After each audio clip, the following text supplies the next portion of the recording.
Alright, people, we're live. I do think I just published on Discord. Let me have a look at this.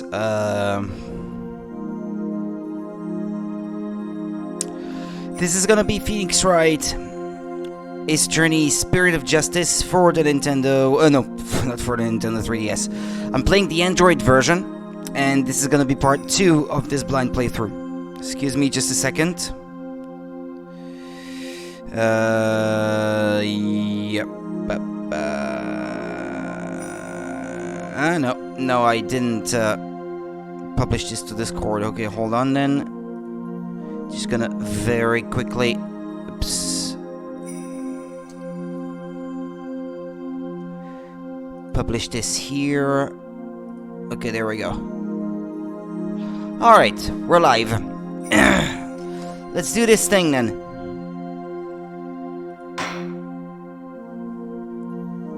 Continue.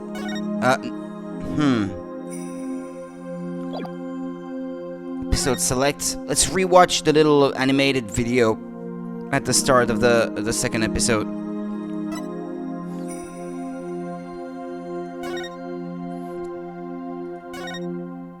Okay. I wonder if it is right after the first one, or if they are like out of chronological order.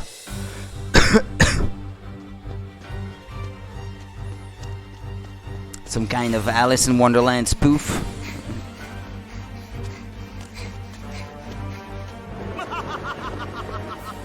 Behold my might!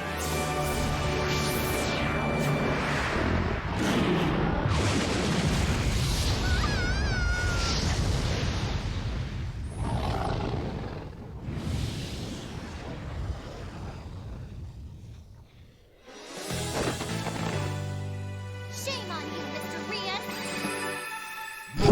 Using magic for evil!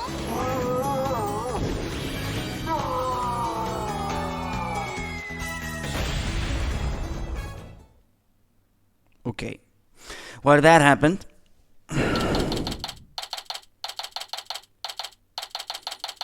And that's where we were at the end of yesterday's stream. Hey Panda, how's it going? Penrose Theater stage. And that's how the evil magician, Mr. Ruse, was defeated.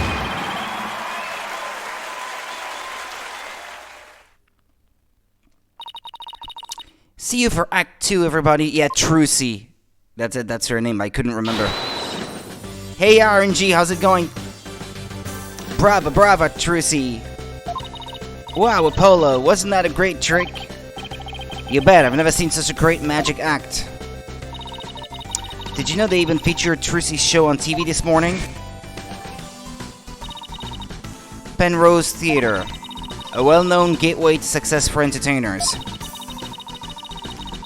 I'm good too, thank you.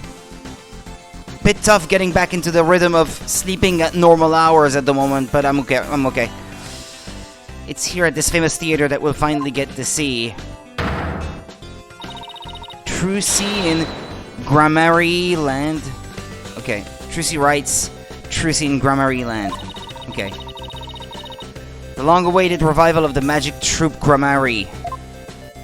Or however you pronounce that word. Wow, that explains why there's a TV crew here to cover the show. This is the perfect opportunity to promote the Write Anything agency too. After all, people look up things they see on TV, right? But wouldn't they be looking up the talent parts and not the law part of our agency? Mamma mia, you're right. We'd get nothing but requests from Trucy's fans, wouldn't we? Yeah, I suppose so. Oh well, guess we'll just have to make it the old-fashioned way. My name is Apollo Justice. I'm a rookie lawyer with only about 2 years of experience under my belt. We're here to see Trucy's magic show. She's a fellow member of our agency. We came on behalf of our boss, Mr. Wright, who's away on a trip. Ah, so we're not gonna see Maya just yet. Ugh. Oh, and did you hear, Apollo? Even though it's only her debut, her shows are completely sold out. What? Really? That's amazing. Voila, a star is born. Who knows how far she'll go. At this rate, nothing in the world can stop us. Wahahaha. You do realize this has nothing to do with you, right? This is Athena Sykes. She's another member of our agency. Yeah, excuse me, just a second. Real quick.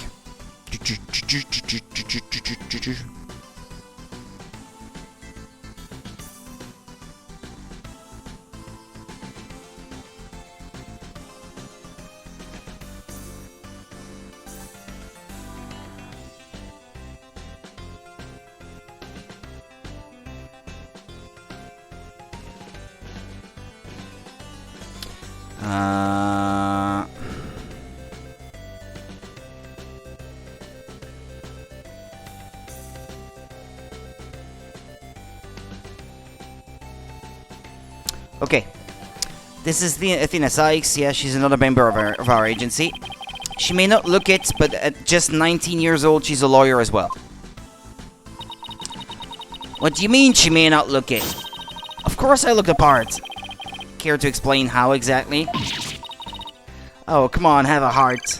Stop treating me like a child. That gadget around Athena's neck that spoke just now, that's Widget. Widget helps Athena out with her special field of expertise, analytical psychology. He also has a habit of blurting out whatever Athena is really thinking. Yeah, this little guy can be a little unruly at times. Hey, upgrade me already. Your attention, please. The show will restart after a 20-minute intermission.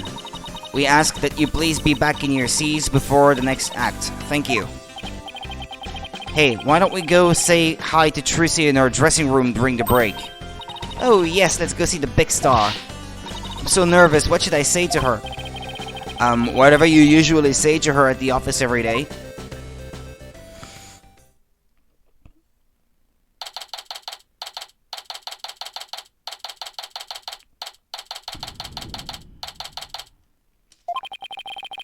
So this is Trucy's dressing room. Looks like she's busy over there with someone. Could you sign this please, ma'am? Sure thing. Just the one sheet in this clipboard, right? Performance contract. A fan asking for Trucy's autograph, maybe? If she thought it was an autograph and she didn't read the contract she was signing, yikes. I don't think so. It looks like some kind of contract. Thank you very much. I'll get this to the producer right away. No, okay, she must have been aware of what she was signing then. Great, thanks. Oh! Polly, Athena, you came! Of course, congratulations on your big debut. Hehe, thank you. Who was that just now, by the way? Somebody from Take-Two TV. They want to turn my magic show into a TV special. They're planning to broadcast it nationwide. Hehe, can you imagine? Wow, you really are a big star.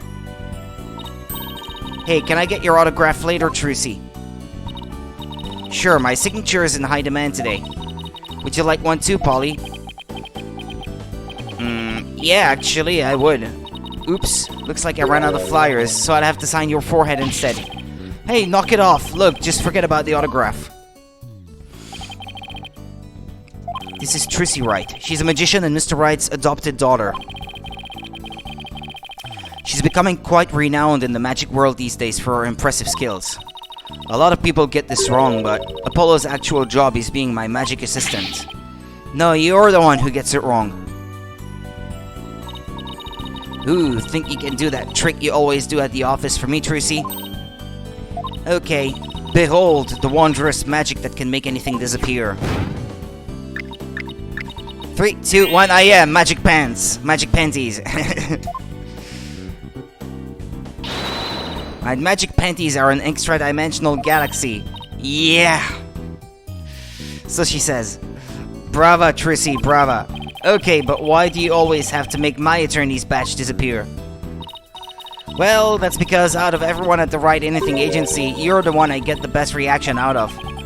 That doesn't make my poor badge feel any better. Okay.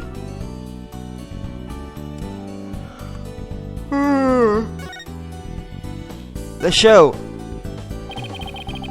thanks again for inviting us, Trucy. Thank you for coming. Your show sure packs a wallop. I nearly fell out of my seat when that dragon showed up. And when it attacked you, wow. Phew, I was terrified, even though I knew it was all just a part of the show. That's good because that trick is the crowning glory of Act 1. I'm really glad you're enjoying the show. I heard your shows are completely sold out, Trucy.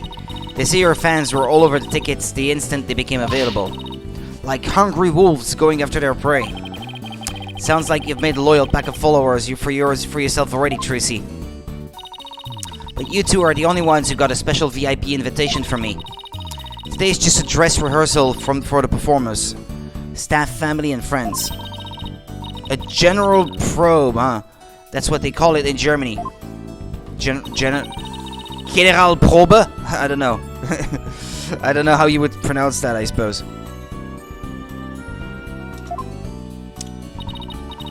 By the way, are you going to finally do your magic panties trick on stage after the break?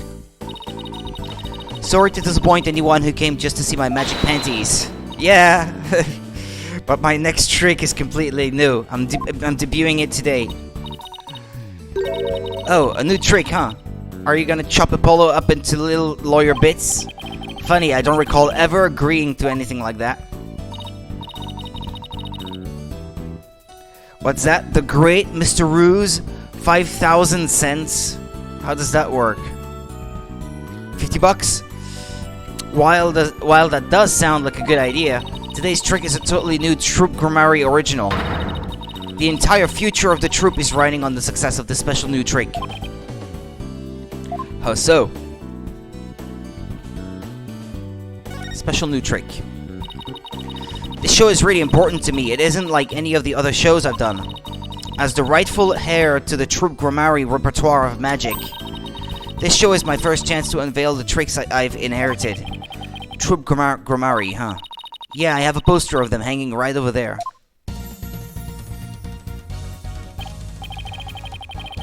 That's our mom, I guess, in the top right corner, right?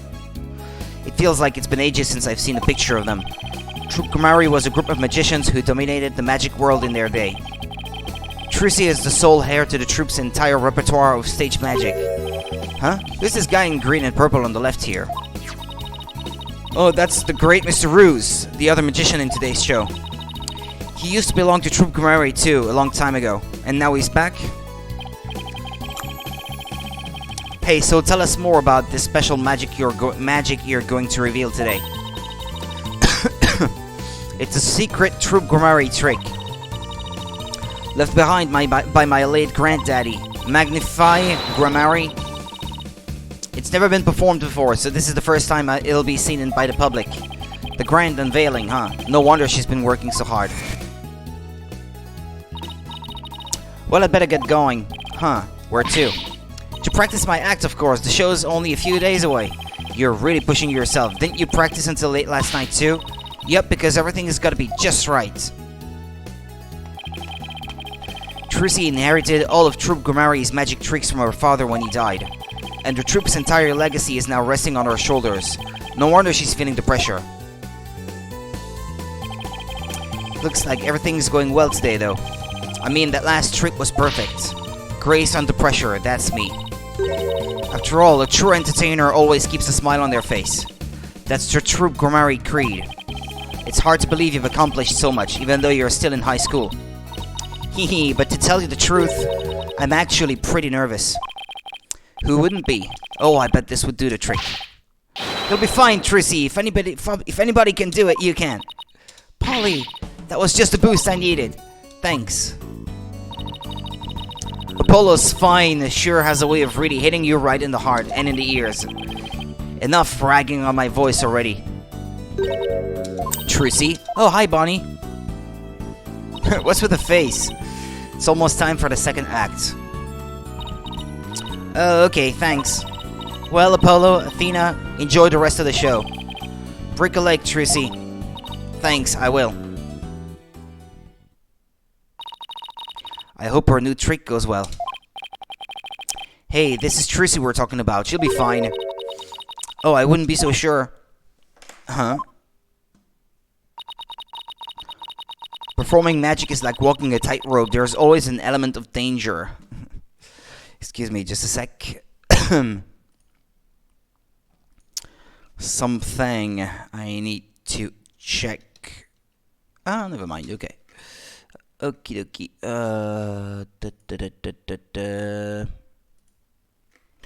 Okay.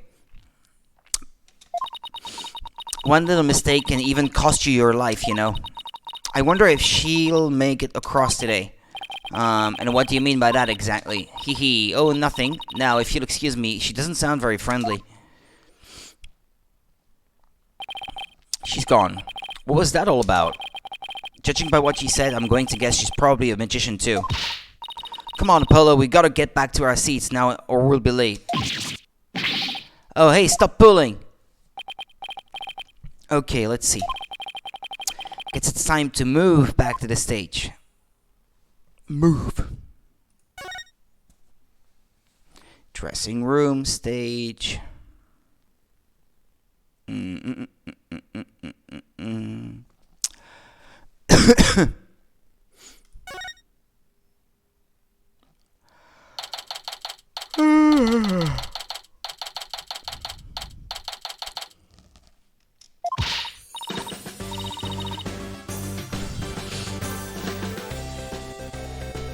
Hurry up, Apollo. It's about to start. I want to see what Trissy's next trick is.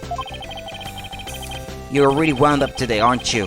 Why don't you take your seat and try to relax? Whoa, look, there's a TV reporter over there. With a TV camera and everything. Oh yeah, baby. Athena, sit down. You're blocking people's view. Yeesh, I feel like I'm babysitting here.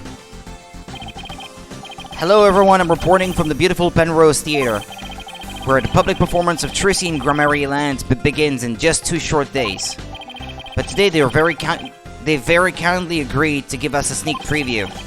Isn't this exciting? Apollo, do you think I was on TV just now? How should I know? But if you were disgracing our entire agency, that's for sure. Hey, what the heck's that supposed to mean?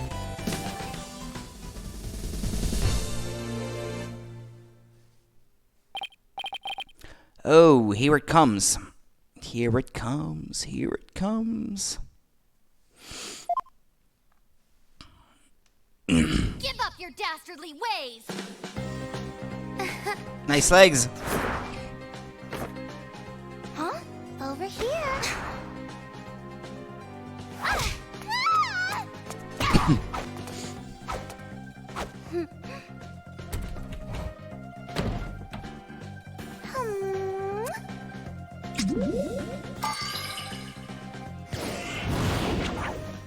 Come now, Mr. Hat. Offer the girl's life up to Mr. Rias and bring him Rias? back to life.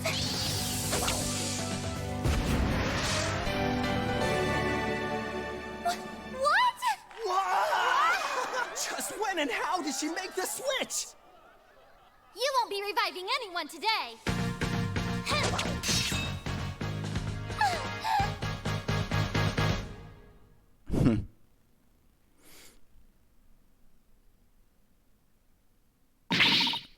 Wow, that was amazing. I have no idea how she escaped that coffin. I'm glad Trissy's escape trick went off without a hitch.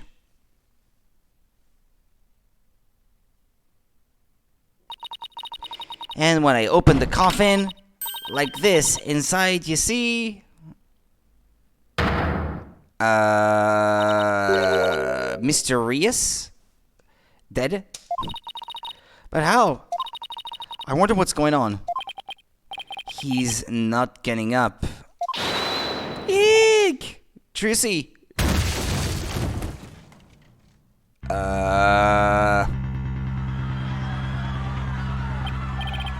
What just happened? Oh man, an accident? Is, like, that guy dead? Oh wait, that's not part of the act. Attention please, for your own safety we ask that everyone please evacuate the building. What's going on? Is Trissy okay? Outside everyone, evacuate immediately please. Whoa, hey, stop grabbing at me. Trissy!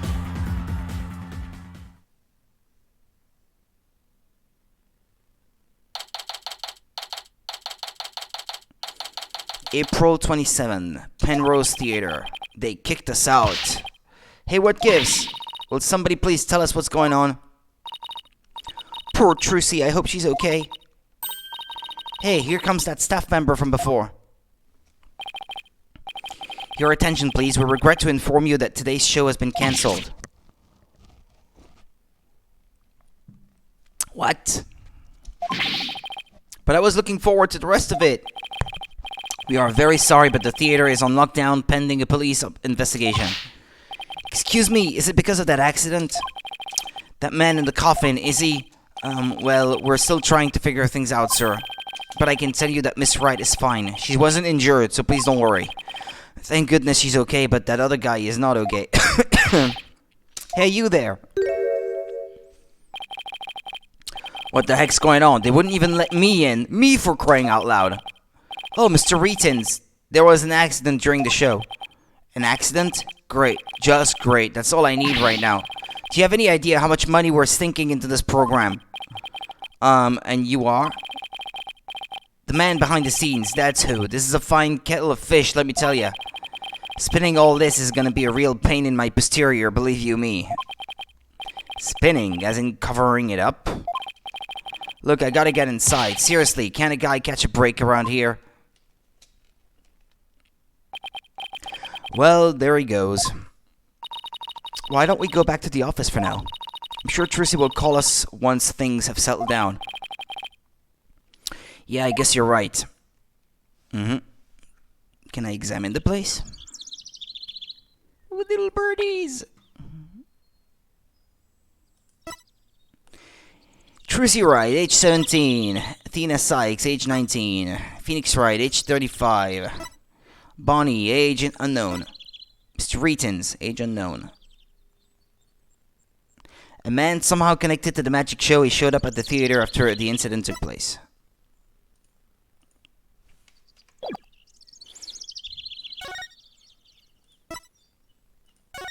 Take that. Hehe, my badge is shinier than yours. Of course, yours is newer than mine. A great weathered finish like this only comes with age and experience. What? I can get a finish just as good as that on my badge too, you know.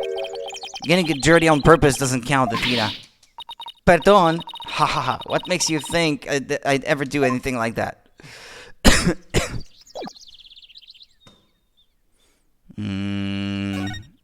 Can you look around? Look, there's Tracy, front and center. So the show actually starts the day after tomorrow, huh?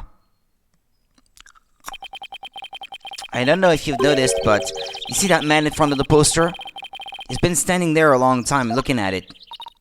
Yeah, I noticed, and sometimes he kind of stretches his hand towards it a little bit.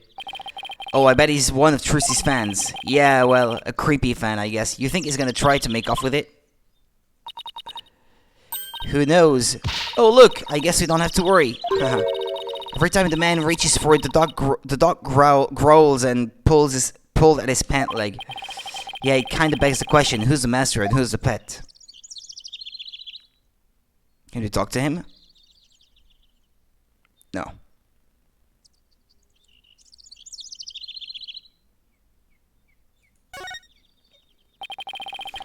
What are all these weird objects anyway? Are they supposed to be modern art? Like that clock, is it just me or are the hands moving awfully fast? Ay caramba, what kind of clock doesn't show the proper time? Is that part of what makes it art? Who knows? Hey, take a look at that man in front of the clock. He's trying real hard to set his watch to it. Hey, mister!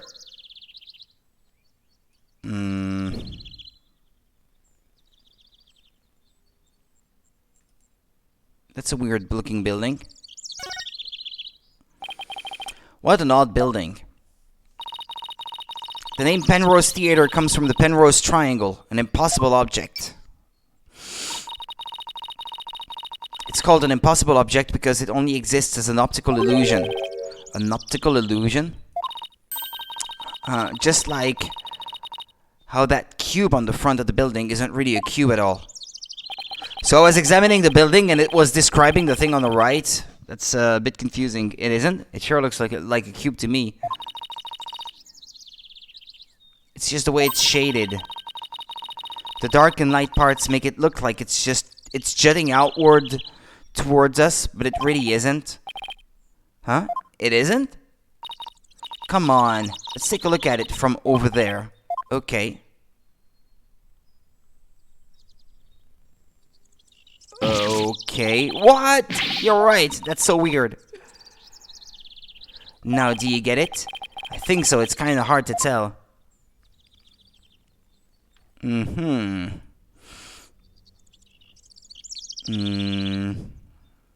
I guess that's everything I could examine. Let's go back then. Talk.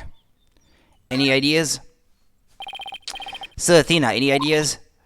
Sorry, I got nothing. I mean, it was just one amazing trick after another. Who could figure it all out? I was asking if you have any ideas about the accident, not the show, Athena. I can't believe they had to cancel the rest of the show. I wonder if Trucy's okay.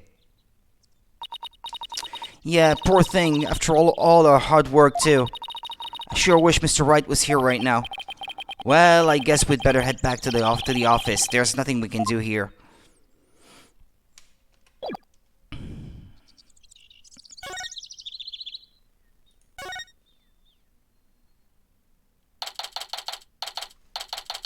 Are they going to come to arrest her?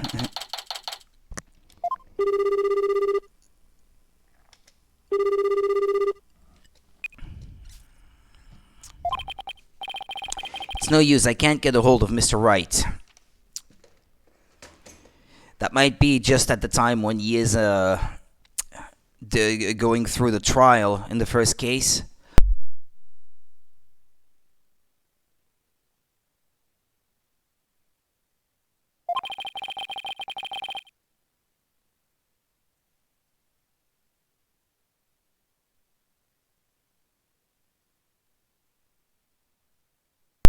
Excuse me. I wonder if something happened to him in Korean.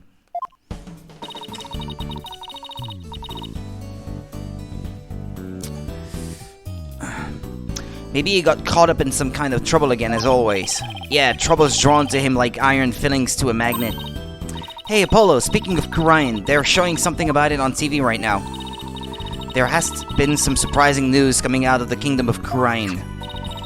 The country recently saw defense attorney Phoenix Wright win a not guilty verdict. The first verdict of its kind is in 23 years. Mr. Wright won a trial in Korean. Lawyers are said to be highly disrespected in the Kingdom of Korean. So Mr. Wright's win was an upset victory amidst entrenched hostility. Wow, did you hear that? The first time in 23 years. Yeah, but what was he doing in court there in the first place?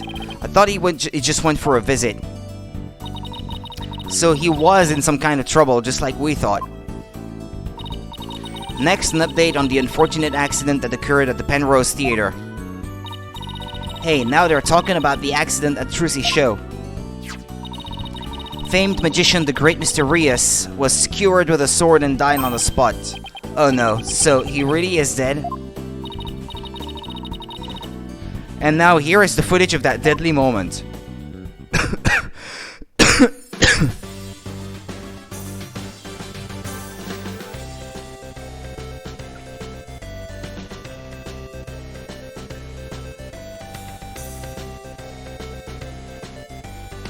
So if anything, it should be her then, not Trucy.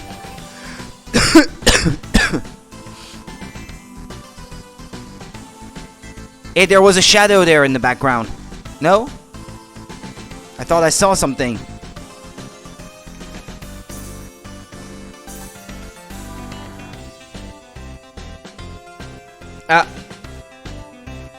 Uh-oh.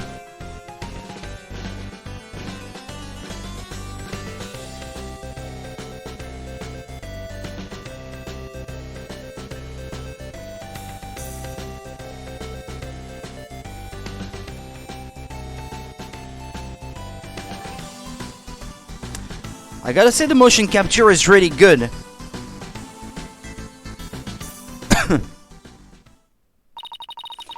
Mr. Rias's body isn't visible in this footage, but these are still very shocking images. The magician Trucy Wright is reportedly still only a high school student.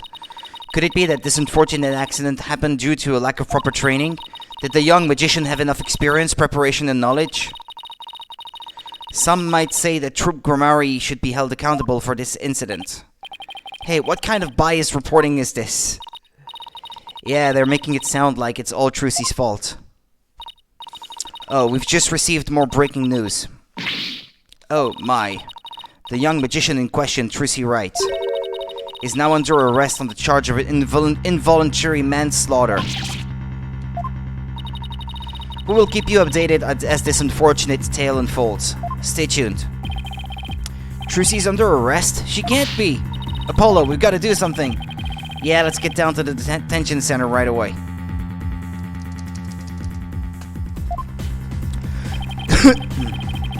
But before I forget, I think I'll jot a few things down about the case. I'll just open up the court record and make a few notes on this bottommost tab here. I can use it like a kind of to-do list. If I ever get stuck, I can just refer to these notes. Okay. Excuse me, I would like to try to use a controller to play, but I'm not sure if it's gonna work.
Let's see if it works.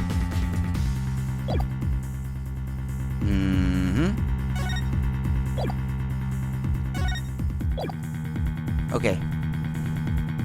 It's working! It's working! How dare they cover it up? How dare they cover it like that? They're putting everything on Trucy! They're putting... I'm going to stage a huge protest, you'll see. Yikes, Athena is scary when she's mad. Okay, so what's the plan? I'm gonna stop watching TV completely starting today. That's your huge protest. But there's this show I want to watch this week. I can already tell this is going to be a hard uphill battle. Yeah, good luck with that, Sisyphus. I'm not sure if this is how you say the word. I know who that is, but... It's a Roman or Greek myth of the guy who keeps rolling a boulder uphill to the top of a tall hill or mountain, and then when it reaches the top, it just falls back down, and the guy has to start rolling it up again from the bottom all the way to the top and for eternity. I'll race you to the detention center. Loser buys the winner juice, deal? A race? You mean I have to run? Let's just skip the running and go straight to me buying you juice. Yes, that's the 4th free juice this month. Athena is getting really good at sponging off of me.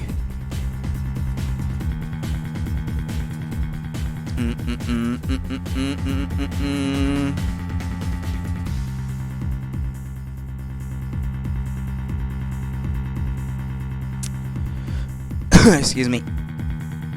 I need to check something.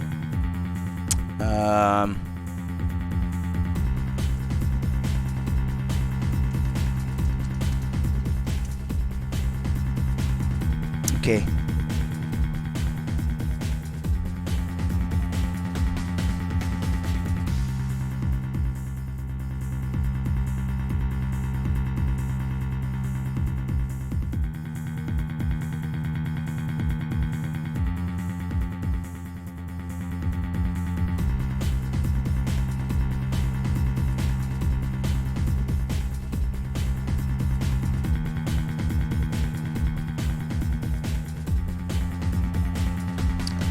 Okay.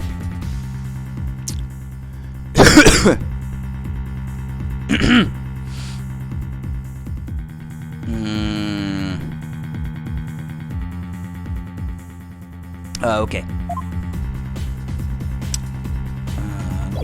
Let's move.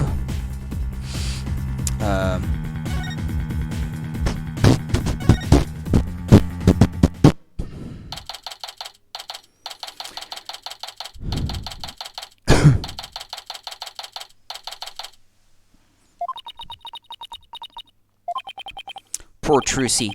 What can we even say to her? Oh, Polly! Athena! Trucy, are you okay? I'm fine. Don't worry about me. It's not like it's the first time she's been accused of something she hasn't done, right? Didn't we have to defend her before already? Excuse me. We saw the news about the accident on TV. Guess I can't Houdini my way out of this one. I got arrested and everything. They say I'm the one who caused the accident.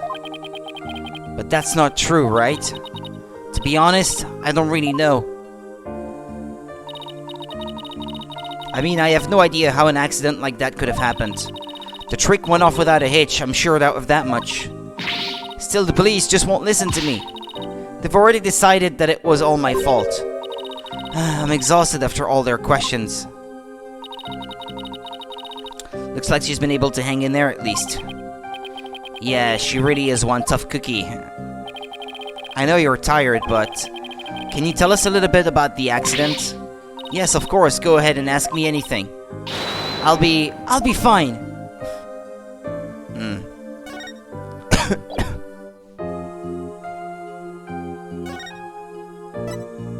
Hey, check this out.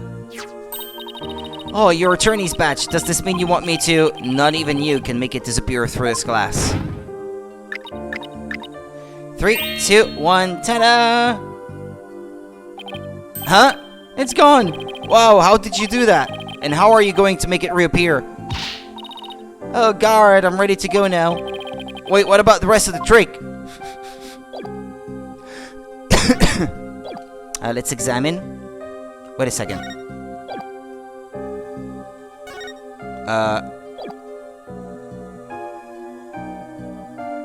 Why?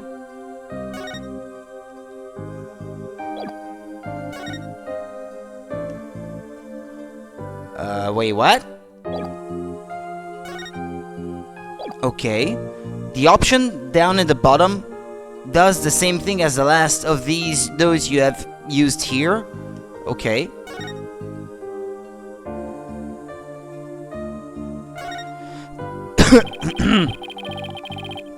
The guard is just standing there completely motionless.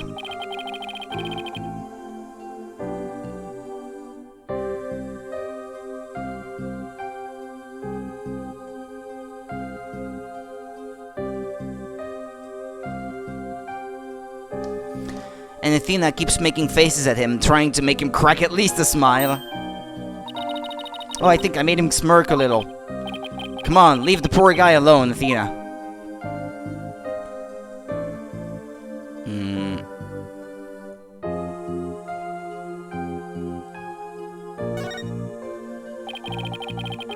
The security camera stares at us with its cold, unblinking eye. I don't know why, but it gives me the EBs, with a side order of GBs.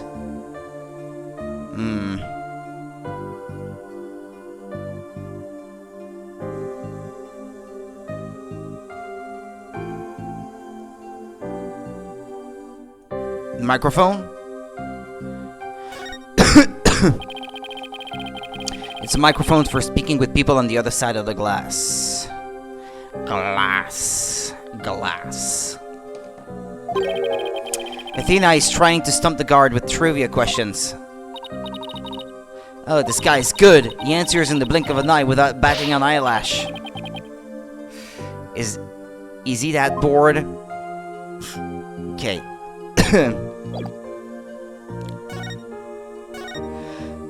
The incident! For starters, can you help us understand what happened? In today's show, there was a dead body in the coffin. How did that happen? Was there some kind of accident? I don't really know. The coffin was supposed to be empty when I opened it. But instead, Mr. Rios' body was in there. That must have been a huge shock for you. And when the dragon set piece fell down at the end, was that an accident too? It must have been. I have no idea how or why that happened either. Nothing went the way it was supposed to. I still can't believe Mr. Rios is actually dead. As tough as she is, this is obviously taking a toll on her. But how did Mr. Rios' body get into the coffin in the first place? Trucy, we need you to tell us the secret of the trick. You know what they say, a magician never reveals their secrets. But I guess I should make an exception this time. Yeah, you really should. But if you ever tell anybody, I'll make you my guinea pig for every single new magic trick from now on. We may have to reveal the trick in court, you know, to get you a not guilty verdict. Don't worry, I'm a lawyer, remember? Client confidentiality is part of the job. No, okay, I just picked the same thing. Sadly, it does not select the same, same one from below, I suppose.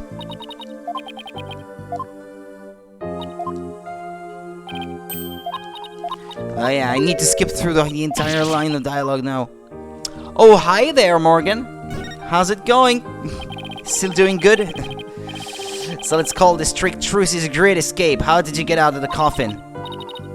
Alright, here goes. I'll reveal the trick just for you two. Prepare yourselves for an exclusive explanation by magical girl Trucy Wright. There's a secret trapdoor in the stage that leads down to the understage passage. A trapdoor, so when did you slip down into the understage passage?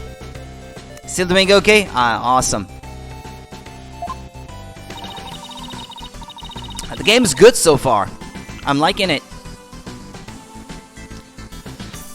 It's just as good as the rest of the series. No, not better or worse or anything so far. Remember when Mr. Hat was on stage holding the sword next to the coffin? Okay. Well, by then I had already escaped from the coffin and was waiting on the stage. And while I was down there, I did several things to get ready for the next part. Okay. What technique? Okay, so what happened next? Mr. Hat was quickly raised up to the catwalk by wire. There's a cushion up there that acts as a shock absorber when Mr. Hat hits it. Meanwhile, I popped back up onto the stage through a different trapdoor. And voila, the switch is complete. Stage diagram added to the court record. It seems like the only moment when the body could have been put in the coffin was during the switch. After she had already been brought up to the stage and someone else was moving under the stage maybe and raised the body inside the coffin. Something like that. I had no idea all of that was happening. I was convinced you were still in the coffin. That's what professional magicians do. They make their audience see something that isn't really there. In other words, you make us see illusions, right? We call it misdirection. While we keep you busy believing one thing, we're busy making something else happen. What we say is there really isn't. And what we say isn't there. Wait, what? What's that sentence? What we say is there really isn't, and what we say isn't there actually is. Okay. I had to wrap my head around it a little bit. I get it, it's kind of like a magical bluff. But there's no escaping the fact that the victim's body was actually in the coffin. It wasn't empty like it was supposed to be. Yeah, that's the part I don't understand. The last thing in the world I expected to see in there was Mr. Rios. Could he have climbed in there by mistake? I should get back to asking Trucy about the accident. Can you tell us more about the victim?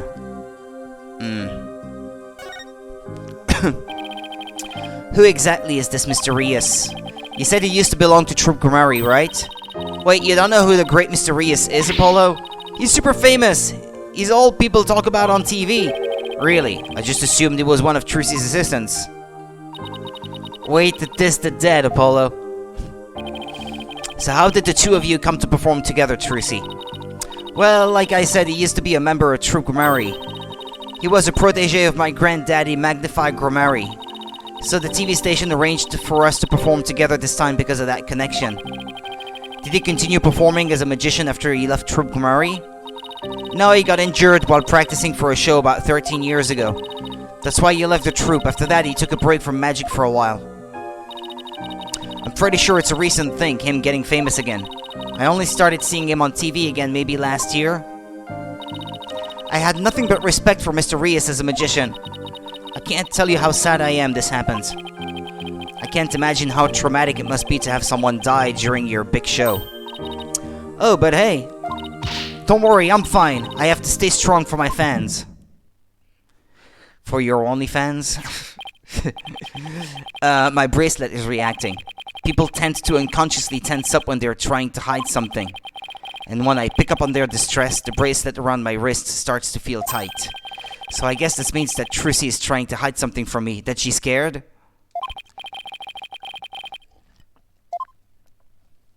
Okay.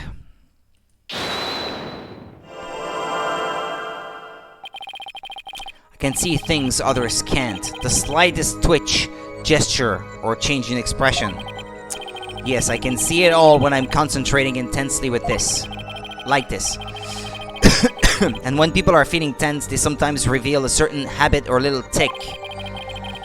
I'll just shift my viewpoint around until I find Trucy's nervous tick.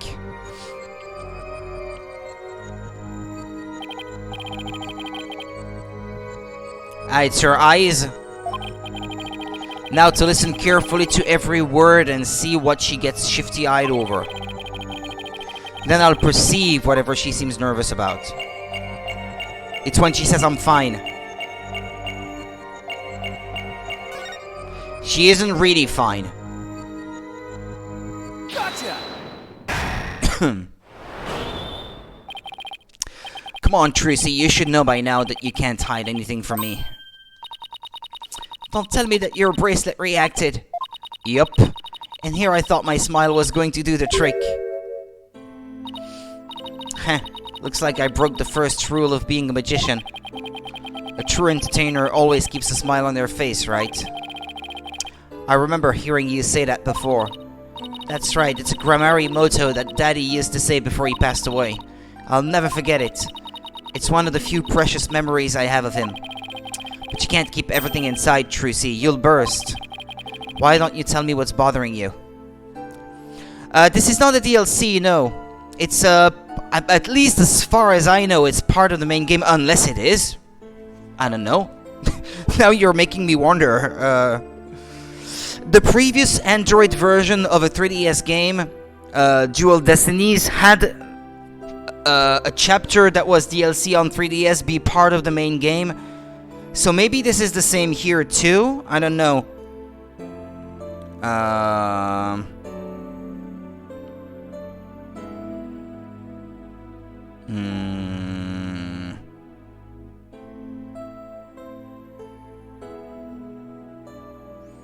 Okay, extras and DLC.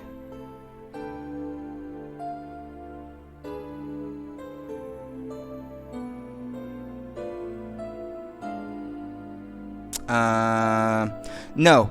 The one chapter that is DLC apparently is called Turnabout Time Traveler, but this is not the one. Turnabout Time Traveler, a special episode involving a time traveling bride. Okay.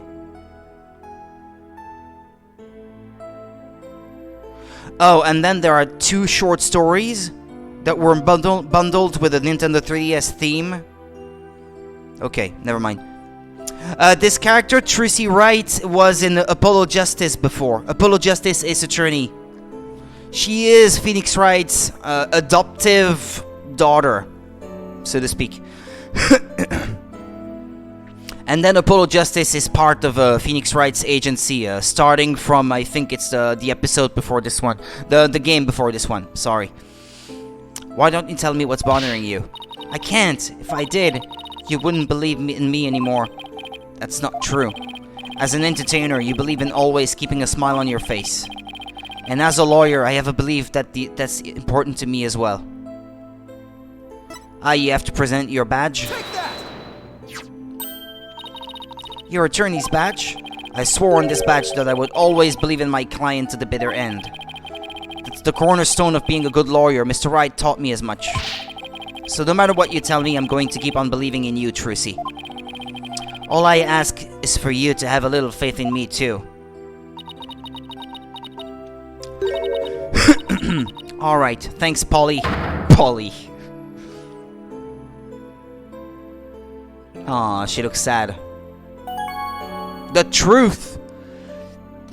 Tell the truth! Polly, what if I made a mistake? What do you mean? What if it really was me who stabbed Mr. Reyes? What makes you say that? Well, in my escape trick, I used both a real sword and a rubber sword. I switched the real sword for the rubber sword just before I stab it into the coffin. So even if somebody had been in there, the rubber sword shouldn't have hurt them. Excuse me.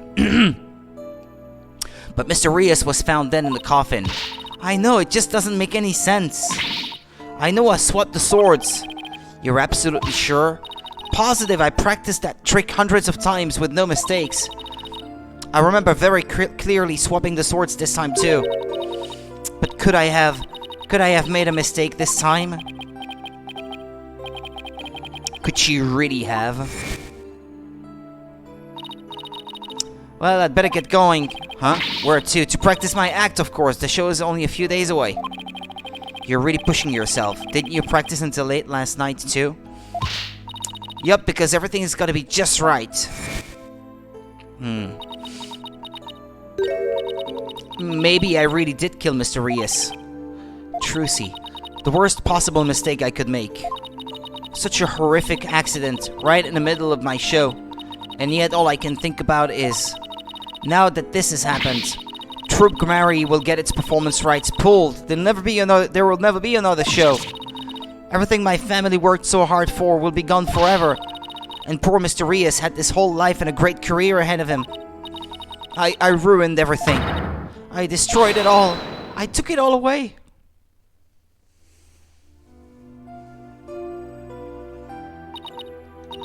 Polly, I'm ready to pay for what I did. You didn't do anything, Trucy. Trucy, I don't think you did anything wrong. You don't? I've had one question going through my mind this whole time. Was this accident really your fault?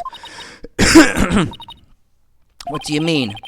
I don't have any proof or anything, it's just... I don't think you'd ever make a mistake like that. Apollo! I saw how hard you worked on your tricks, staying up late every night to practice. And I know you always get everything picture perfect. Nobody's perfect all the time. Still, I think something else caused Mr. Reyes' death, not any mistake of yours. Yeah. After all, you are sure you swapped the swords, right? Yes, I remember doing it. Then I just know it wasn't your fault, Trucy. But, how can you say that? We don't have any proof it wasn't me. Then I'll get some proof.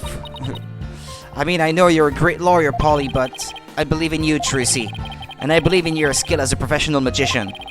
So I'm going to prove your innocence. Don't worry, you're going to be fine! Oh, Apollo!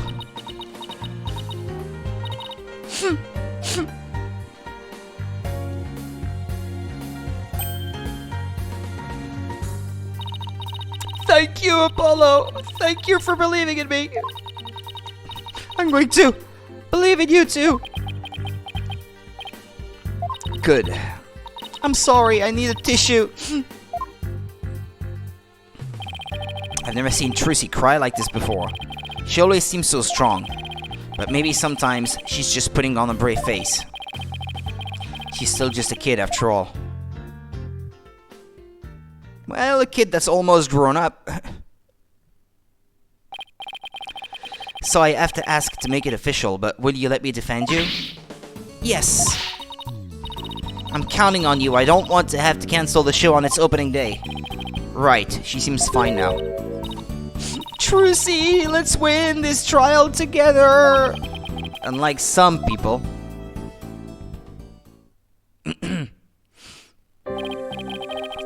Well, we'd better get right to investigating. Come on, Athena, wipe that nose and let's go. Excuse you, do you see any snot on my face, Apollo? Yeesh, talk about an emotional roller coaster. We'll need to investigate the stage at the Penrose Theater where the body was found. Yeah, I hope no one will try to stop us. If you're going to the Penrose Theater, can I ask you a favor? Of course, what is it? I left a very special notebook behind in my dressing room. Okay. Sure, we can pick it up for you. That notebook is really, really important to me. I don't know what I'd do if anybody read it. Wow, I wonder what's in it.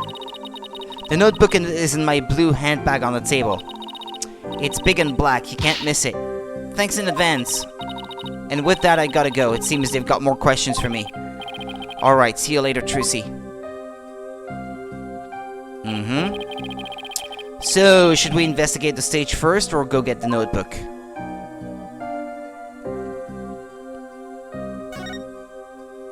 Any ideas? It must be so hard for Trucy, yet you saw how bravely she held back her tears. Maybe you should practice a little of that bravely holding back your tears thing too. And by maybe, I mean your nose is running again. Enough with us not shaming. Haven't you ever heard the song Into Each Life Some Boogers Must Fall? Can't say that I have. I'll take your word for it.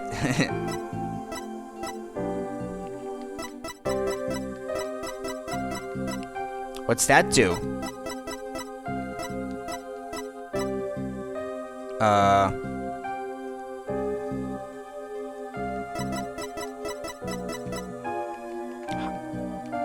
Why is it that my joystick on my controller is assigned to do something? We have to investigate the Penrose Theater from top to bottom. And talk to every single person involved as well. Wow, you're really fired up. Of course, Trucy's entire future depends on this. The agency's entire financial future too. Okay, nah, I didn't mean to do that.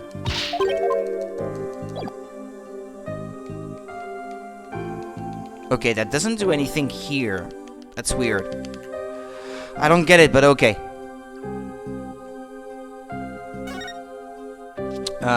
Let's go to our dressing room first, I guess.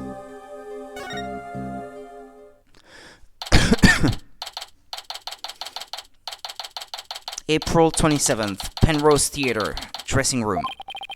The dressing room looks just the way it did before the incident. All these items look kind of lonely without their owners.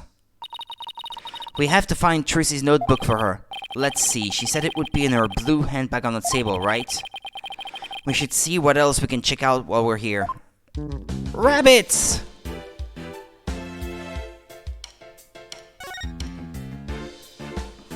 Okay, excuse me.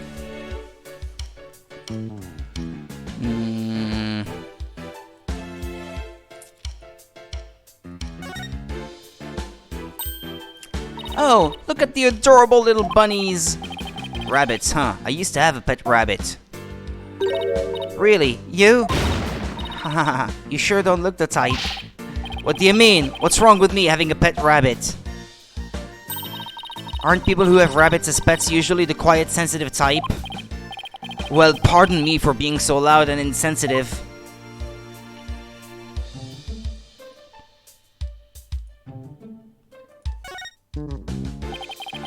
Look at all of this stuff. They must belong to Mr. Rias. Wow, look at the colors on that briefcase. Do you think he carries that around with him on his time off? Well, during his shows, he wears a mask to hide his identity. If he carried that briefcase around when he wasn't working, wouldn't it give him away? Ah, but you got to change gears and look at things in a different way at a time like this. Oh yeah? Meaning?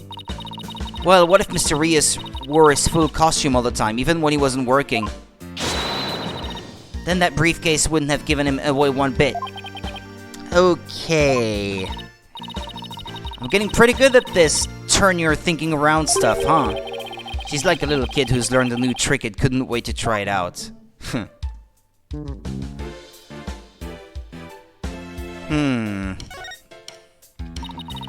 Look at all this stuff. I bet it belongs to that bunny assistant we saw in the show. Wow, that's a lot of stuff. Does she really need all of that? I mean, I don't think I've ever seen so much makeup. When it comes to sheer number of items, your desk back at the office isn't any better. Those things are the natural accumulation of 2 years of work, and they're all necessary. Really? Instant noodles and crackers? Of course, I need those for when I have to stay at the office all night prepping a case. And the comic books too? Oh, of course I need those too. Manga these days are super realistic and informative. I need them for research. Uh-huh, I see. So you need to research street fighting and the funnies, do you?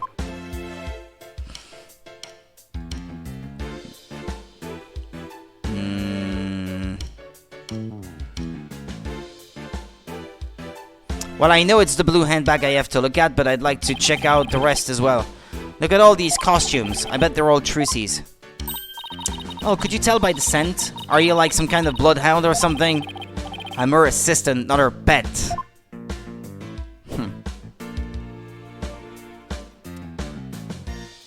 Flowers? From fans? Oh, these are from Prosecutor Gavin. Roses, huh? How like him. Pretentious! They might be pretentious, but you know what? He makes it work. Apollo, I've noticed this for a while now, but you get awfully prickly when it comes to Prosecutor Gavin. You think so? I mean, don't hate him just because he's beautiful. That's not it at all. Yeah, you're right. He's just too handsome. I don't like him either.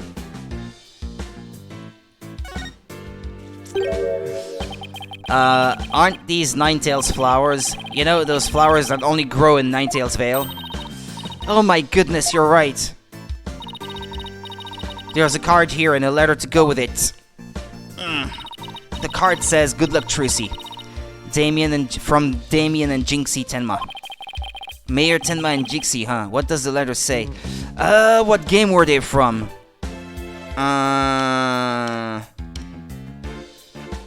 I remember their names, but I can't remember which game they're from. Let's see. Oh, there's a message for you in here, too. Please tell Mr. Demon Lawyer I said thank you for everything. Thanks to him, I overcame my fears, and now I'm not afraid of yokai anymore. Oh dear. I can't remember what game that was. And guess what? I've even become friends with yokai like Itan Momen and Konaki Jiji. No matter what happens, I guess she'll never grow out of her demon obsession.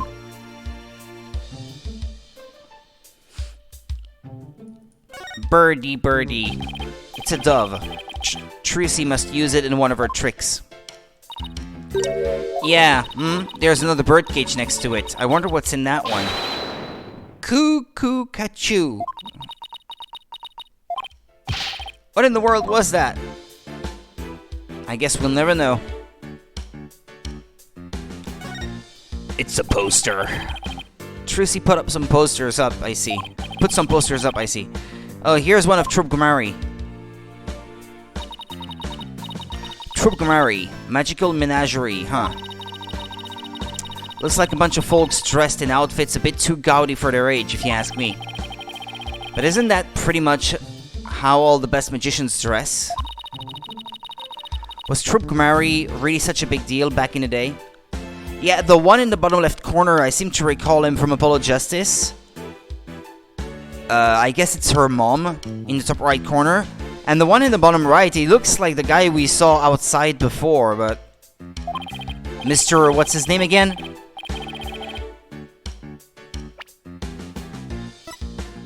No? No, I guess he may be a bit different. Mr. Retins. Retins?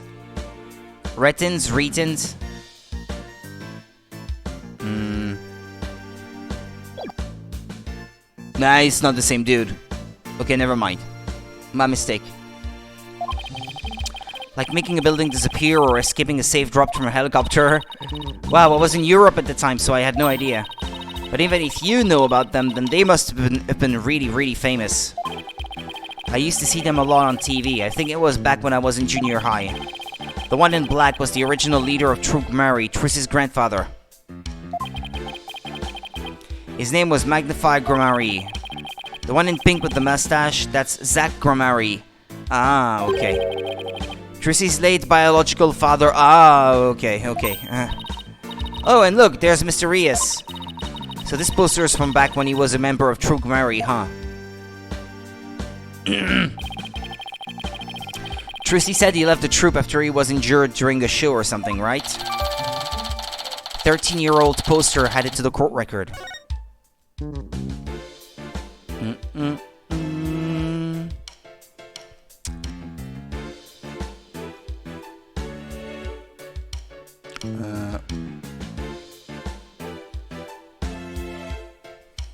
Get her makeup, the bunnies. I may have looked at everything except the one thing. No, wait, this thing too. What's this? The Trisian Grammary Land Bonnie. What's this? A script of the show? It says Bonnie, so it must belong to that bunny assistant we saw in the show. Magic show script, 9:30 a.m. Mr. Reyes transforms into a dragon, Trissy's hat trick. 10:20 a.m. Bonnie's teleportation trick and Trissy's escape trick. 11 a.m. Mr. Reyes' fire trick. This will be dangerous. Make sure the fire bucket is ready. But this Mr. Reyes' fire trick, we didn't get to see that part. Yeah, because they cancelled the show after the accident. Hey, there's a note about the fire trick. This will be dangerous. Make sure the fire bucket is ready. Come to think of it, when Mr. Reyes turned into a dragon, it breathed fire, didn't it? Coin tricks and fire tricks were Mr. Reyes' specialties. Maybe they had some big finale planned, where Mr. Reyes and Trissy would face off in a grand magical showdown after his revival.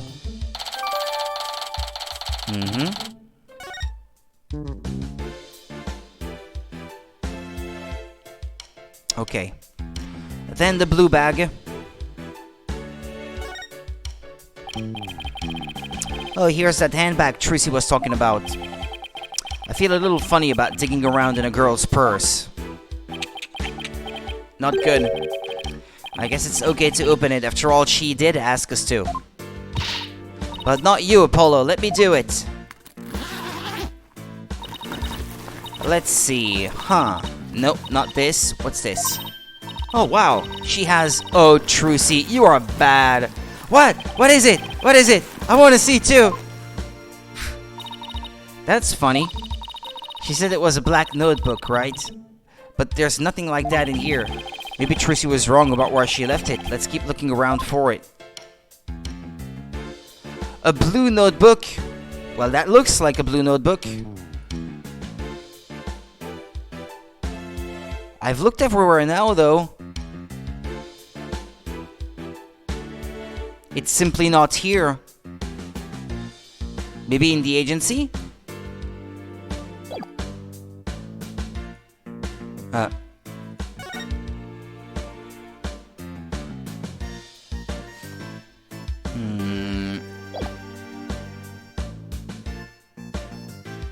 feel like I've checked everything.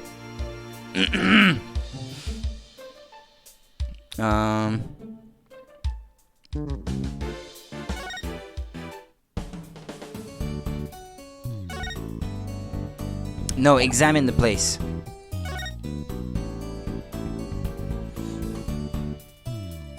Is that it?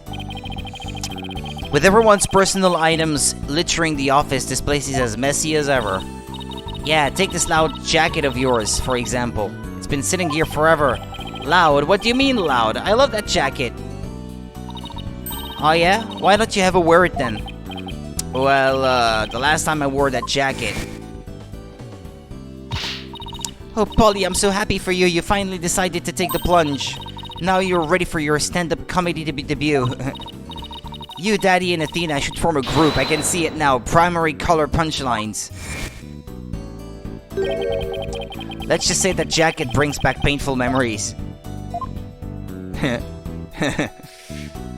Okay.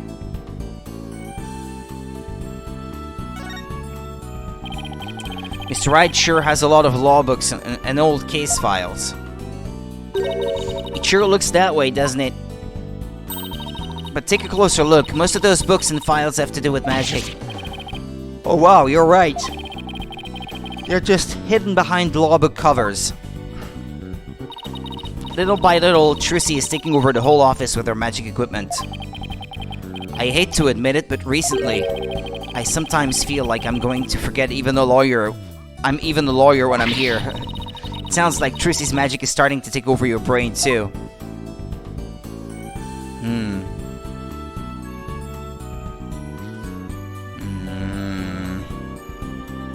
Hey, the hat.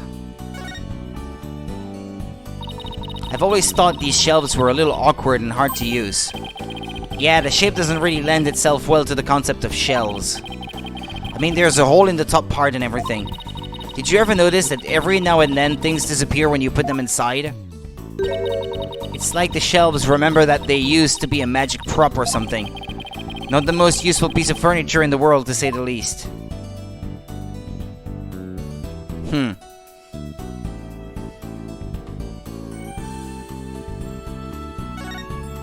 What else?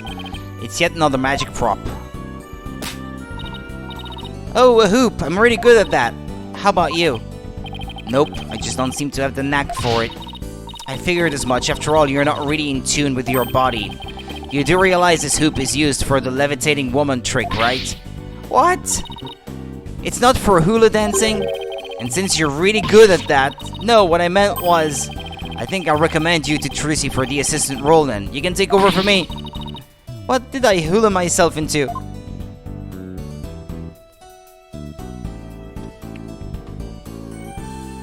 What's that? I wonder what kinds of tricks Trissy uses these things for. Like this guillotine, for example. Well, a human head definitely wouldn't fit. No! Maybe something small and fuzzy? Ew, that's disgusting! Not to mention cruel. Trissy would never do anything like that. You didn't get mad that time Trissy put my head in a guillotine. That's because you performed your role with such gusto. I mean, your screams were so realistic I couldn't stop laughing. That's because they were 100% real. No, not the little guillotine.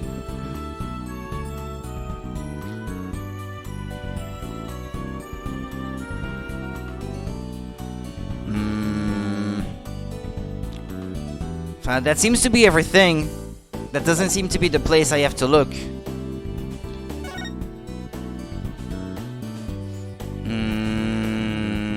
The stage? We're gonna have to have a look at it eventually, so... Okay, let's get down to business. Hey, what do you think you're doing? We're the attorneys for the defendant in this case. Is it alright if we examine the scene? Of course it's not alright. I don't care if you're the defense or the president. No unauthorized investigations. Oh, come on. It wouldn't kill you to let us take a little look around. I said no. Now get out of here. Scram. I guess we'll just have to try and get permission from the lead detective. Where is he?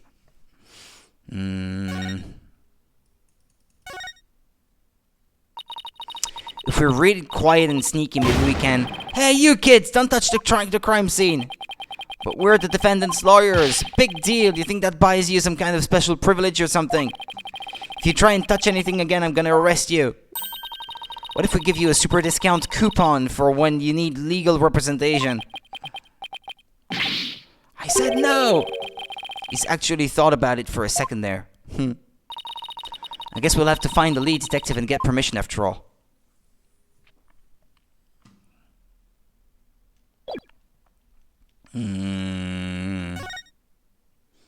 But where? Where am I gonna... maybe outside? The lead detective.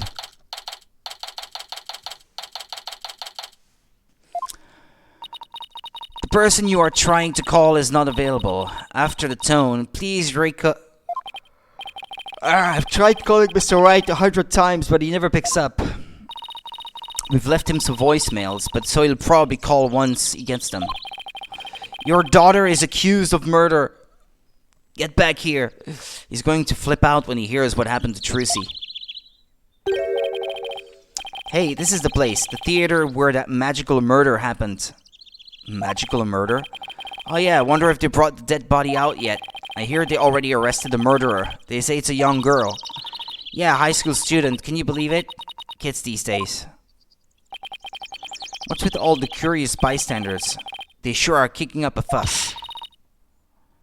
How dare they call Trucy a murderer? They've got some nerve. Oops, sorry. We can't let the people think that about her. We have to defend her. Apollo, is that you?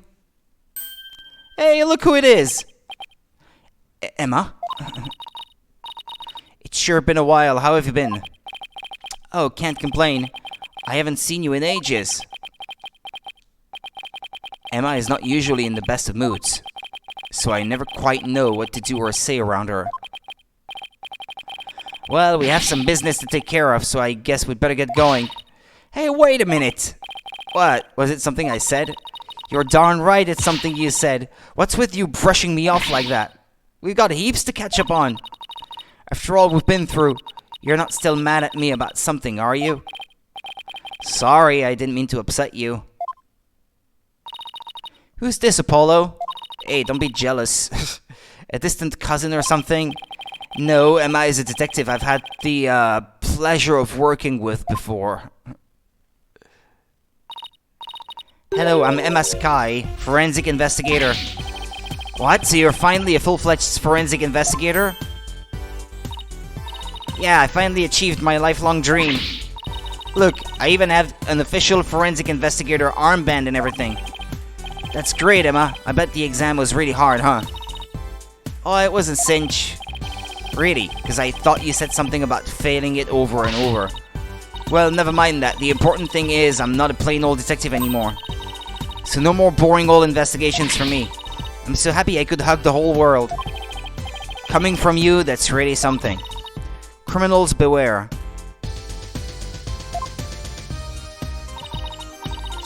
Fingerprinting, luminol testing, DNA analysis. Emma Sky is raring to go, so bring it on. Wow, I guess it's goodbye, grumpy clouds. Hello, fanatical sun. She's very cheerful, isn't she? Is it because of the weather or something? She sure wasn't like this before. Nah, she was at the very first time we saw her, though. I guess she was introduced in the first game. The Nintendo DS version of the first game, because it was a GBA game originally. I guess they added that chapter in to introduce the character because she was going to be in Apollo Justice, which was the first game developed from the ground up for the Nintendo DS. She was pretty frustrated back when she was assigned to the Criminal Affairs Department, and she was always munching on chocolate snackoos to relieve her stress. Snackoos and stress are a thing of the past. I've said goodbye to both of them, and may you never have to see that either again. By the way, are you two here because of the murder? Murder? Don't you mean the accident? Oh, then I guess you haven't heard. The case is being treated as a straight-up homicide now. What? Just so you know, I heard that the prosecution is going to argue tomorrow that Trucy outright murdered Mr. Reyes. What? Are you kidding? They're treating it as a murder? Emma, please tell us everything you know. Of course, anything to help Trucy. Ba-da-ba-da-ba. The incident.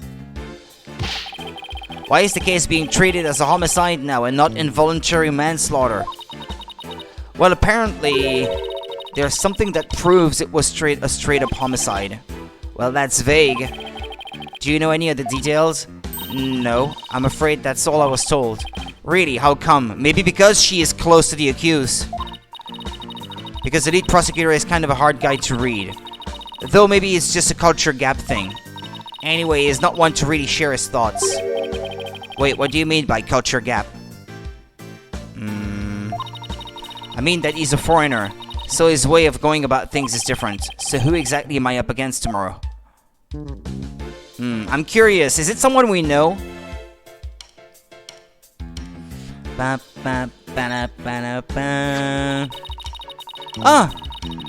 No, wait, no. It's not gonna be him then. Chief Prosecutor Edgeworth has been reorganizing the prosecutor's office lately. As a part of that effort, he's gotten rid of a lot of corrupt prosecutors, so the prosecutor's office is looking pretty empty these days. And that's how a foreign prosecutor got assigned to this case? That's part of it, yes. We were short on prosecutors and this guy just happened to be visiting. And what's the purpose of his visit? Well, some insurgents from the Kingdom of Kurayan are thought to be hiding out here. As an international prosecutor, he apparently came to investigate the matter personally. So he's from the Kingdom of Kurayan? That's right, he's also a Kurayanist monk. A monk. So how did he get assigned to this particular case anyway? It seems he's very devoted to furthering his studies as a prosecutor. He wanted to learn how crime scenes are investigated here, so he just showed up. So he was just curious, huh? He looked the entire crime scene over quite earnestly. And just as everyone else was ready to call it a case of involuntary manslaughter, this is most certainly a murder. The cruel act of an impure soul. That's what he said, just like that. Then he volunteered himself as the prosecutor for this case. With the shortage of prosecutors right now, the prosecutor's office was glad to have him. So Tracy was arrested for murder all because of this guy, huh? I have to say, he's definitely not your typical prosecutor. He says court is where a victim received their last rites. Where the truth is revealed, the criminal is judged, and the victim's soul sees salvation. Receiving last rites in court allows the victim to finally rest in peace, or so he claims.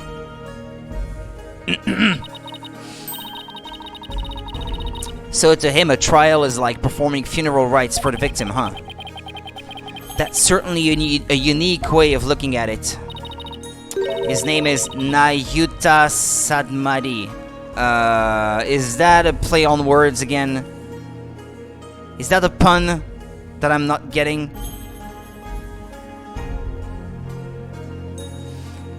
Nayuta Sadmadi?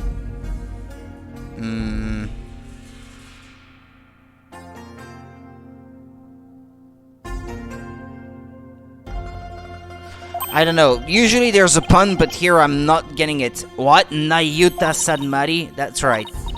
What, do you know? What, do you know him or something? Oh, I guess you could say I've heard of him. Yeah, well, he is pretty famous. He is pretty famous, sorry. Really? Yes, they say he travels the world solving difficult case after difficult case. Where there is a hard case to crack, he's called in to prosecute it. Wow, sounds like it's going to be tough to beat.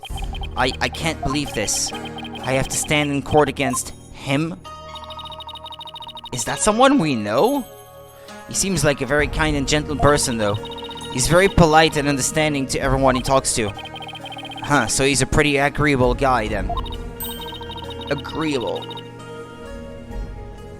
Yeah, he's bound to see what kind of person Tracy really is. But don't they hate defense attorneys in Kurayan? Would he even listen to what we have to say? I don't see why not. He certainly seems like the type of person who would. Even so, do you think you could do us a favor, Emma? Could you tell us Prosecutor Sanmadi about Trucy, about what a good person she is? Of course. Leave it to me. I'll make him understand there's no way Trucy could have committed murder. I hope he listens to reason. Me too.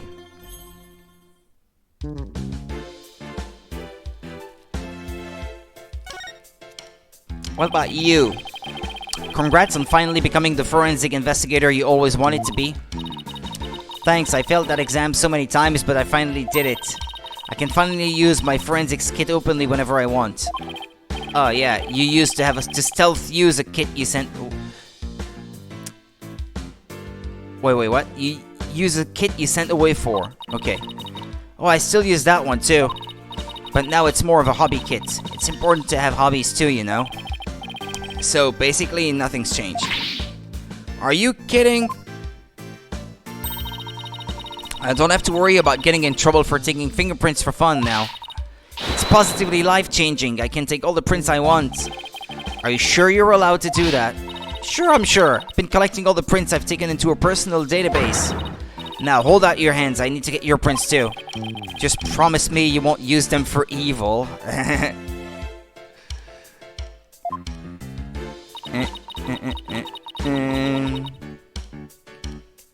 I can't believe she took my prints too, Apollo. This is looking pretty bad, Apollo. They're calling it a murder, and they've even got proof. What are we gonna do? Look on the bright side, that's what. Bright side? What bright side? Well, the good thing about there being proof is that it has to point to the real killer. If we can find out who that is, we can prove Trussy's innocence. Oh, hey, you're right! Which means our objectives are clear.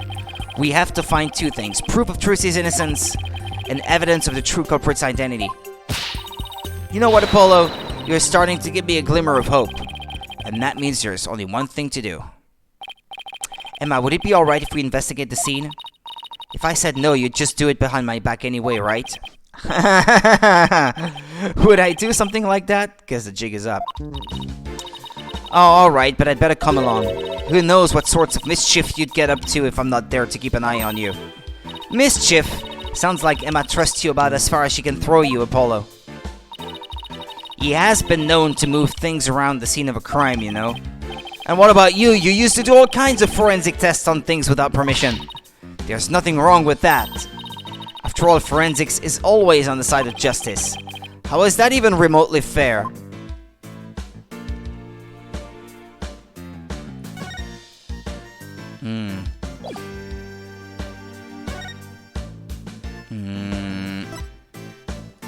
Check this out. Oh, are you asking me to test that? Hey, why are you putting it away? I can't. I just can't let her cover this in chemical reagents. It's weird, but I keep running into the name Troop Gamari over the years. Maybe it's fate. Have you ever considered joining them? You could use your expertise in forensics to do scientific magic. You're not thinking of stuff like picking the right card using fingerprint powder, are you? Hahaha, you can hardly call that magic, Athena. Hahaha, yeah, I guess not. Looks like we hit the nail right on the head.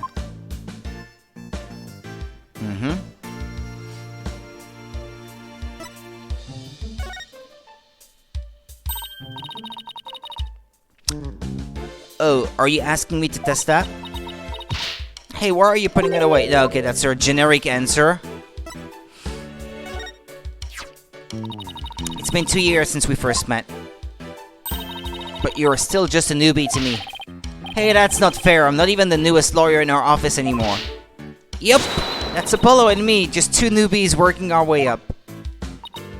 Oh, look at you two, the newbie duo. Must be nice, right, Apollo? I hate you. Move.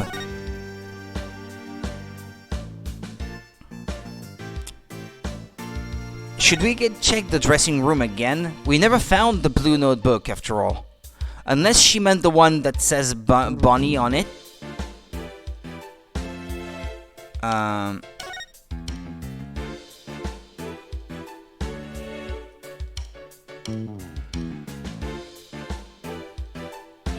Wait a second. I never examined that? I say we take a look through Mr. Rias's things too. Hey, is that a notebook sticking out from behind his briefcase? You're right, it's practically screaming, "Over here, look at me!" Do you think it could be... Oh wow, Athena! Our hunch was right, it's Trussy's notebook. Yeah, okay. Yeah, the notebook itself wasn't blue, it's the bag it was in that was blue. What's it doing mixed in with Mr. Rias's stuff? Good question. Trussy's notebook added to the court record, okay?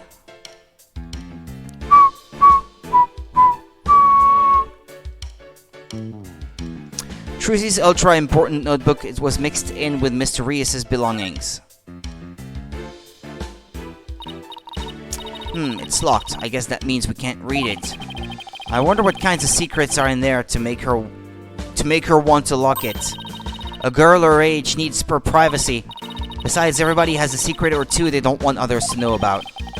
If there's anything in there about kisses or crushes, I think Mr. Wright would cry. Well, we've examined just about everything, I think. Looking through other people's stuff was so thrilling, like I'm doing something naughty. I know what you mean, just don't go poking around in my things at the office. Why? What do you have to hide? I don't think I like how her eyes lit up all of a sudden. Anyway, we'd better get this notebook to Trucy. Okay.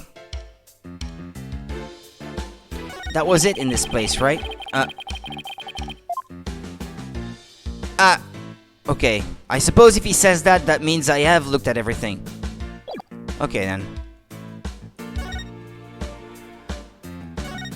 And then we'll examine the stage after that, I suppose. But I can't give her a notebook yet, I guess. She won't be back from questioning until... until they're done questioning her. And until, and that will be, I mean, that will be after I've examined the stage, I suppose. The scene of the crime! I'll be getting a drink again.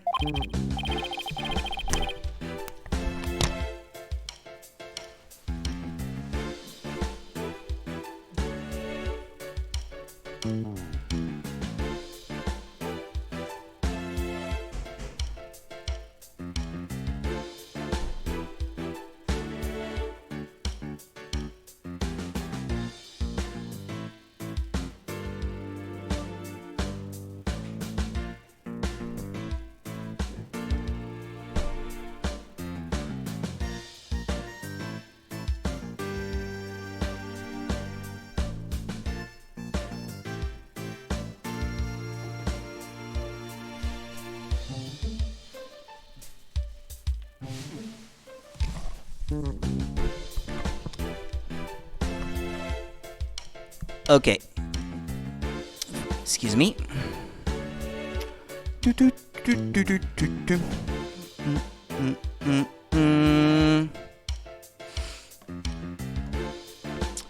Let's get down to investigating, shall we? Just make sure you don't move anything or I'll get in big trouble. Fine, I promise. To only move the things I have to. Well, I have my own investigation to conduct, but let me know if you need anything. It's been a while since we've done any investigating. Well, what are we waiting for? Let's dive right in. You do remember how to do this, right? If you don't, I can give you a quick rundown. Nah, that won't be necessary. I'm okay.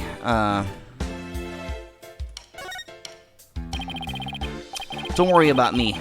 I got it all locked away in the vault up here. Good, and I'm sure it'll all come back to me. To me too, as we go along. Wait, wasn't it you who just offered to give me a rundown?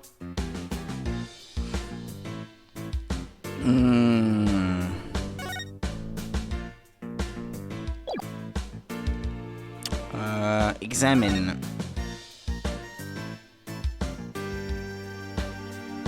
Nothing up there. The backdrop. This is a curtain. I wonder what's behind it. The backstage area. There's magic equipment and stuff like that back there. I'll open it a crack and check it out later. You weren't thinking of opening that curtain, were you? Who, me? Ha ha ha. Would I ever do a thing like that? Rats. Guess I'll have to ask her to open it for me later.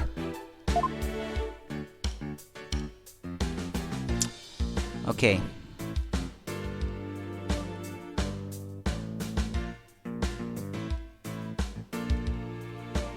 Well, that would be the dragon. The dragon?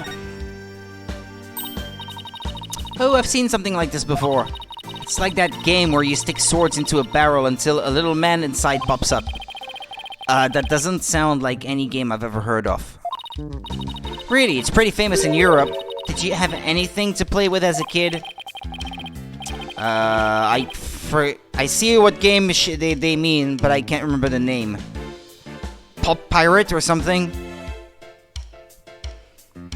You know, us simple Americans, we're happy with just a hoop and a stick. Yeah, because they're Americans, apparently. Not Japanese.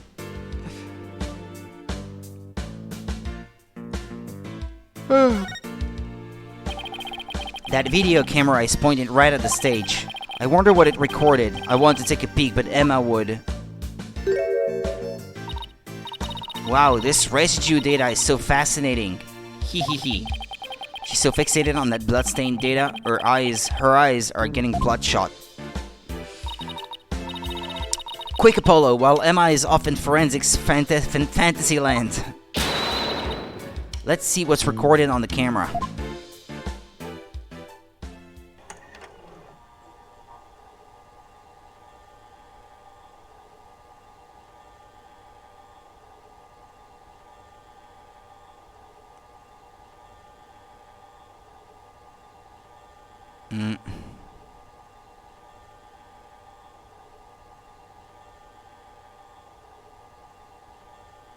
Yeah, there's that thing we can see there. There was a shadow of something. That might have been the puppet being pulled towards the ceiling, I suppose.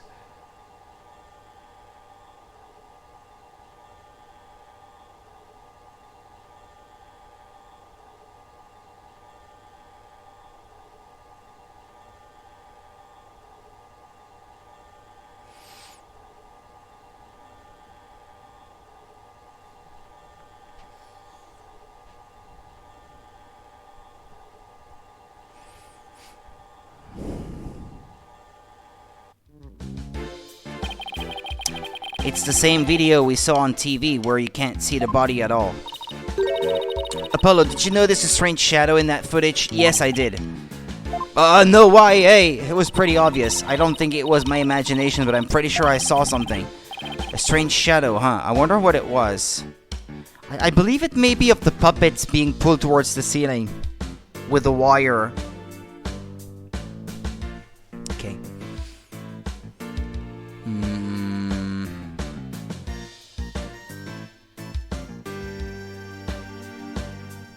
This?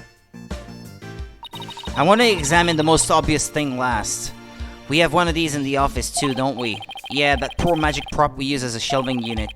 It's kind of like to see Trucy. I would kind of like to see Trucy perform this trick sometime. Oh, I can't read. Well, we both know you'd be the one in the box if she ever did. I feel bad for the prop, but it can stay a shelving unit in that case.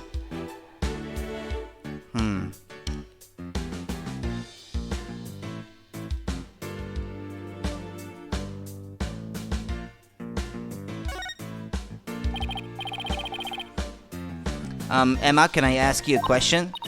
Shh, this is the best part. She won't even look this way.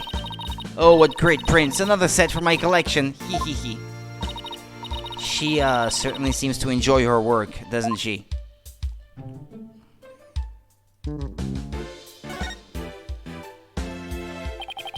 This is what they call a set piece. It's a piece of the onstage scenery.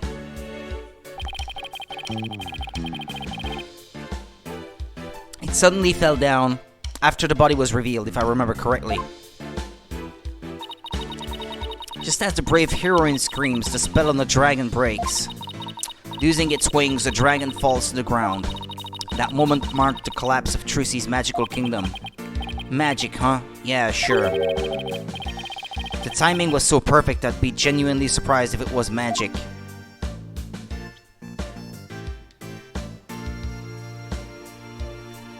Oh, I can move the thing around using the joystick? Oh. Oh, this is so much better.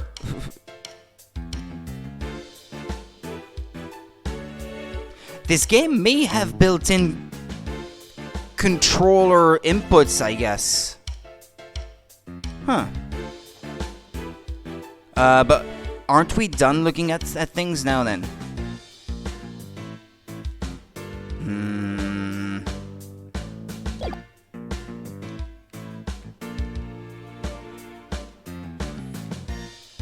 Yeah, but I can't select menus with it though. That's unfortunate. Okay. Ah, but wait a second, there's more. Ah, you can check the backstage area as well, okay. Wow, this dragon is a lot more handmade than I expected. Yeah, well, I can't tell you how many hours I put into that freaking thing. What, you made it? Trucy had me help put it together, you know, as her assistant. She has you wrapped around a little finger, doesn't she? Trucy's smile has some kind of magical power that makes it impossible to say no.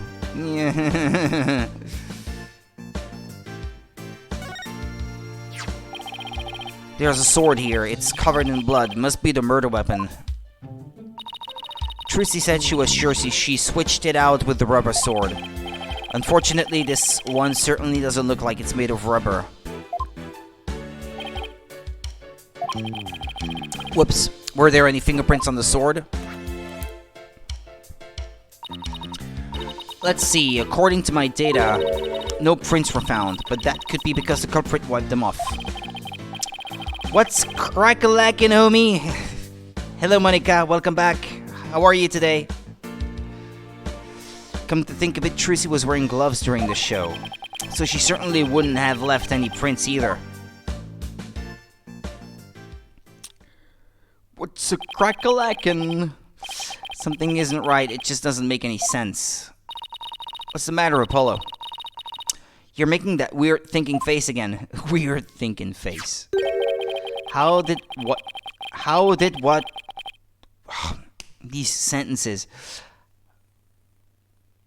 How did what should have been a rubber sword get switched with a metal one? Plus, the timing of that dragon set piece falling down. Wasn't that just a little too convenient?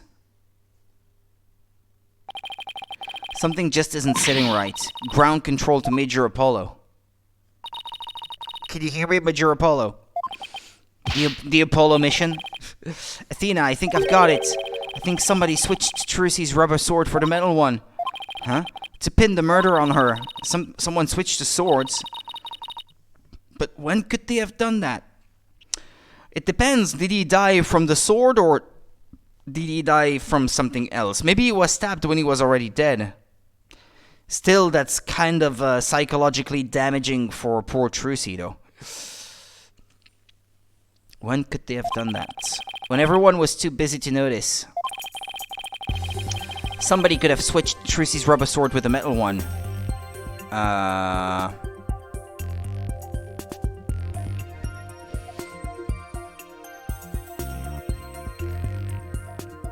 After the set piece fell.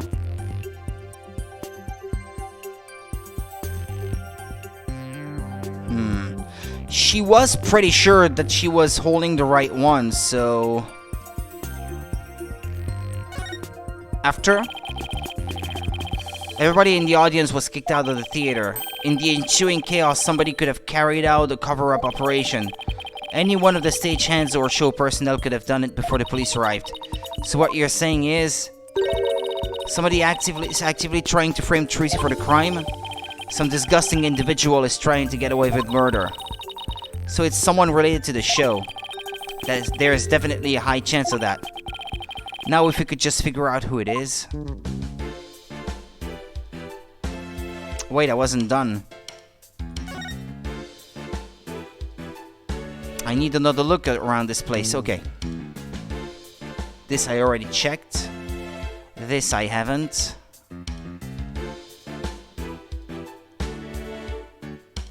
I think it's just this then. So this is the coffin the dead body appeared from. I actually haven't examined that yet. Would you two mind giving me a hand? No sweat.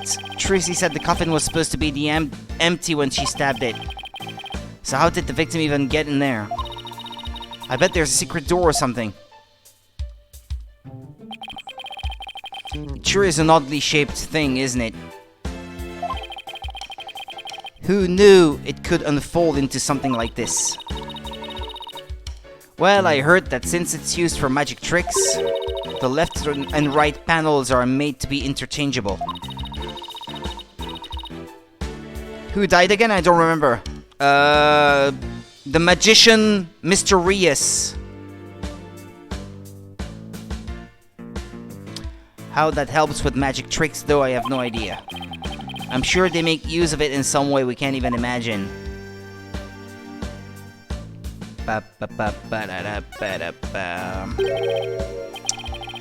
Wait a minute, it looks like the bottom of the coffin opens too. Yeah, that guy. Ooh, a secret door. Let's try opening it. Well, look at that. It seems to lead to some place under the stage. That's right, it goes to the understage passage. It's pitch black down there. Hold on. I think I see something glowing faintly. It's hard to make anything out from up here. If you try to go down there, the magicians will get mad at you. Apparently there are things down there that will give away the secrets behind their tricks. Well, that sucks. It's alright.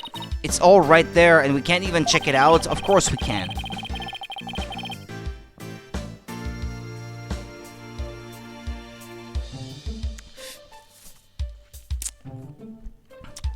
How are you doing, Monica, by the way? Good, I hope. Okay. We're definitely gonna have to examine that understage passage at some point, though. What, not yet? Oh yeah, and then I guess I need to check out the body outline. You feel dead? Why? You didn't have a good night? A white outline, huh? So this is where the body was. What exactly did it look like just after the incident occurred, I wonder? Oh, I have a photo of the crime scene. Here you go. Oh wow, it looks like he was stabbed in the back. Yes, that's definitely what killed him. What's this thing around his waist? It's a stunt harness. A stunt wire can be attached to it so the person can float and fly through the air. Come to think of it, he did fly in Act 1, didn't he? Crime photo added to the court record, okay.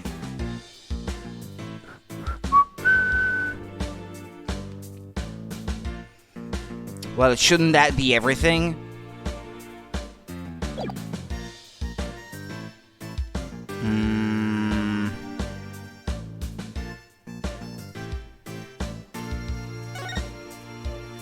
Ah, you can look that way too?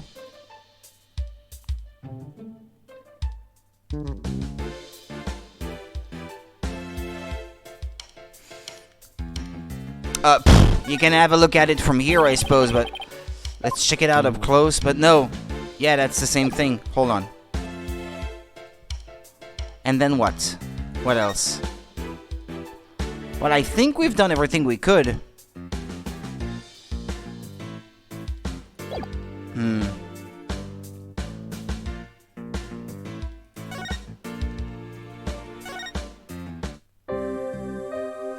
No. There must be something I'm missing then. Nothing new here either. Nothing new here. Penrose Theater. Stage. You think you might be sick, Monica? Oh. Like, do you have stomachache maybe or something like that? Do you have fever?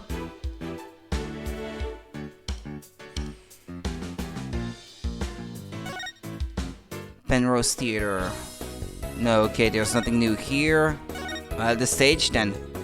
There must be something I'm not seeing.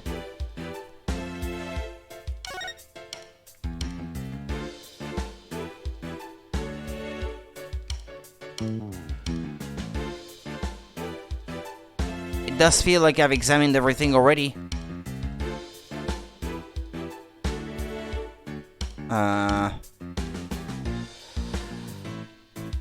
No fever, but my head is killing me and my stomach hurts. Oh. Well, do take care of yourself. Whatever needs to be done, do it. To get better.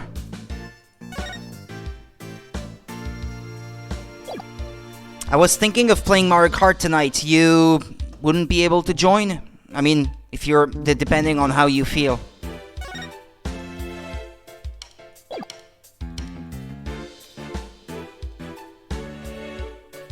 Let's see, move.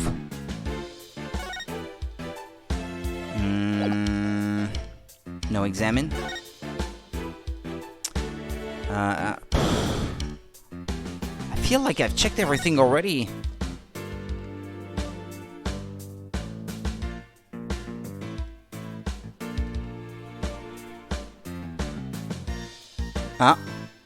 This?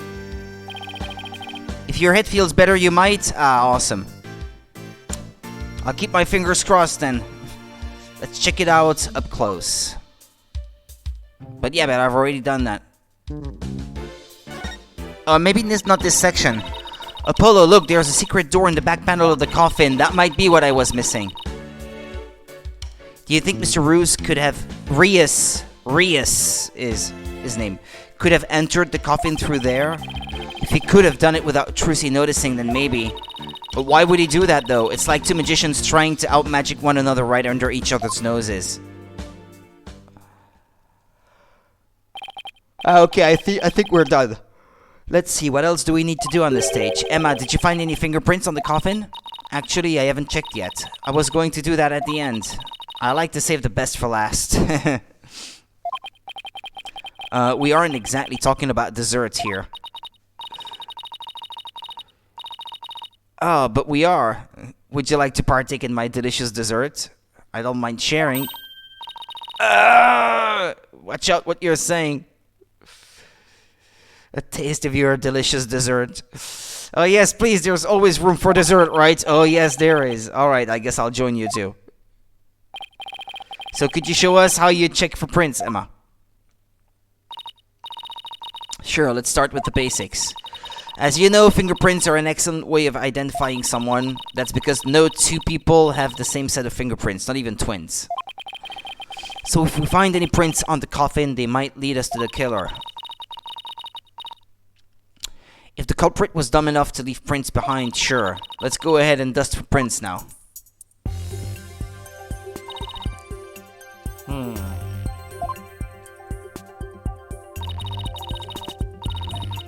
This looks like a promising spot. Try dusting the area with fingerprint powder. Keep tapping the screen until the powder covers the surface thoroughly. When you're done, tap below to get rid of the excess powder. I guess on 3DS you may have had to blow in the mic, and we all know how that goes.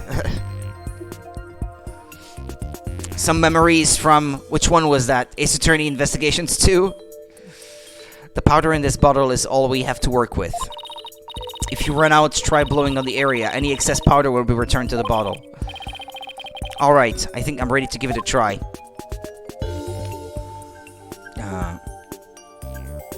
Oh, okay. Using the joystick for that is not the best idea in the world, apparently.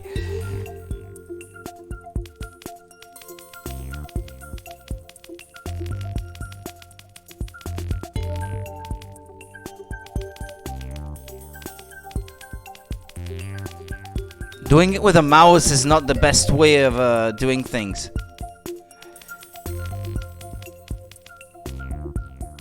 It's really not been designed to be used like that. Okay, there we go. You found some prints. Looks like the fingers of somebody's left hand. Now let's try comparing these with the ones we have on file. First, tap Analyze to select a print. Next, select the print you want to analyze and tap Confirm.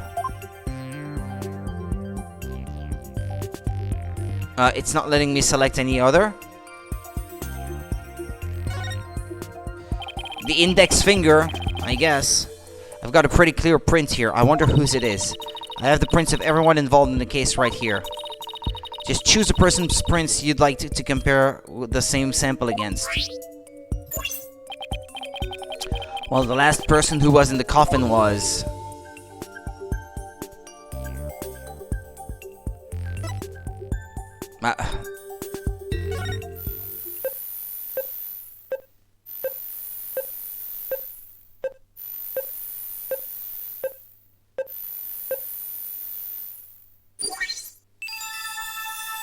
Match found.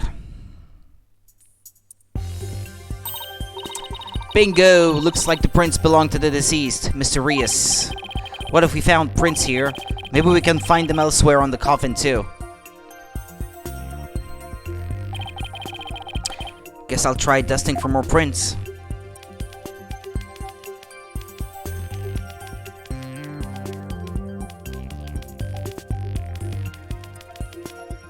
I may run out of powder.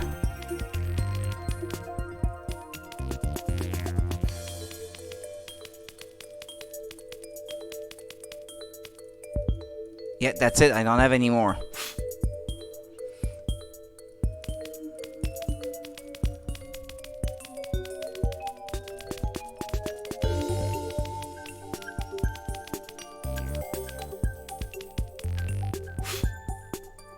Isn't that enough?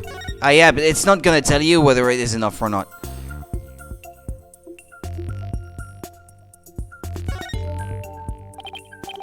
There, I found some. These prints are apparently mysterious too. Shall we try looking for prints on the outside of the coffin now? Yes, let's.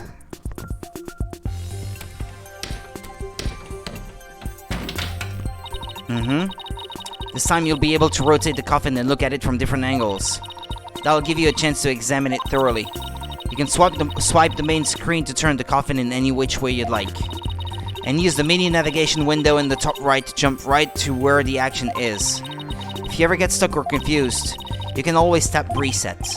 Okay, and if I find any prints, I'll choose one to run against your data, just like before.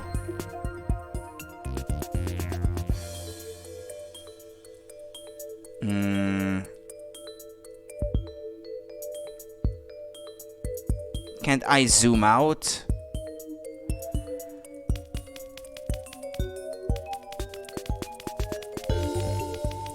I'm moving the thing around at the same time. That's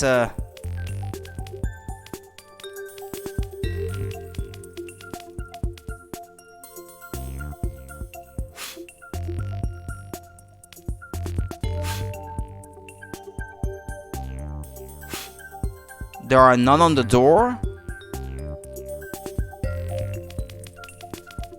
What about the underside panel?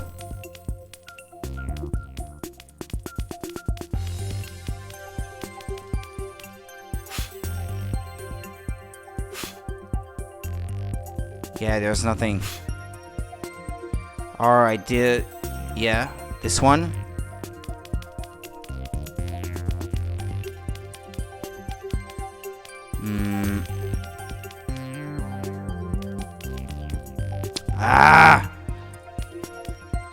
I don't want to move the box around.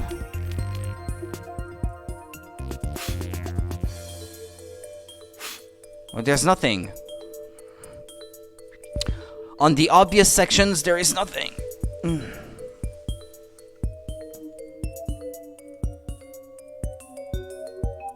What about the front?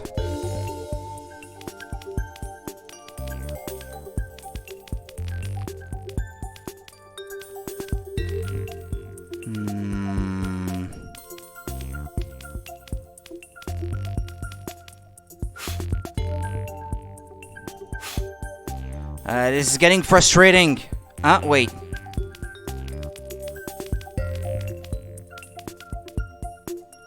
On the top part.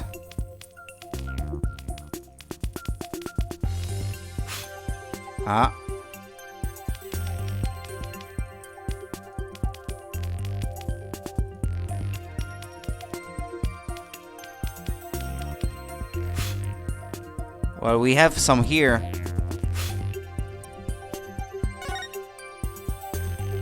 Index. That would be left hand.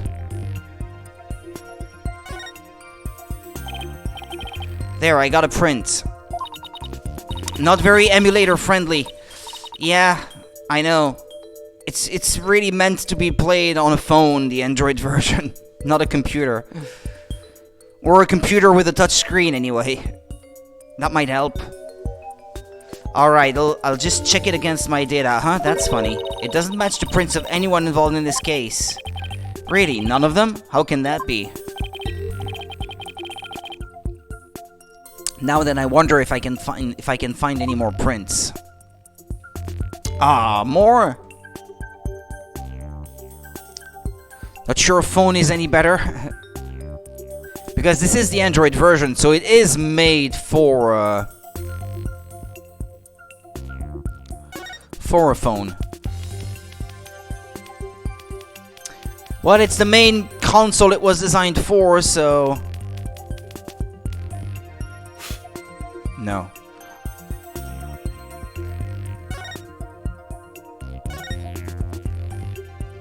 Okay, I'll rotate it like this.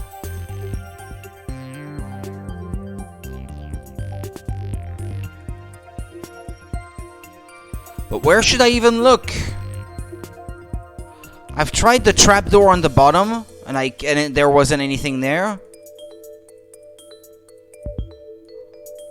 I'll try the back door again, but it doesn't look like there are any prints here. No, I want a dust.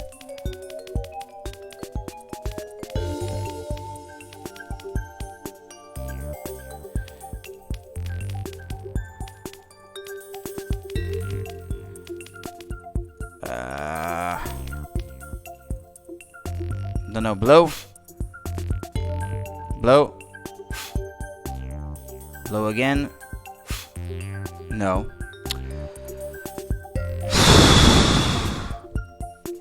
It's frustrating. I'll just look up where I'm supposed to look for them because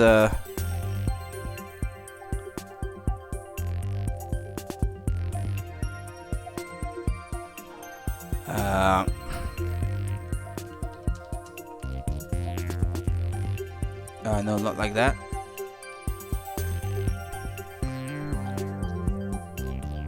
Okay, let's see.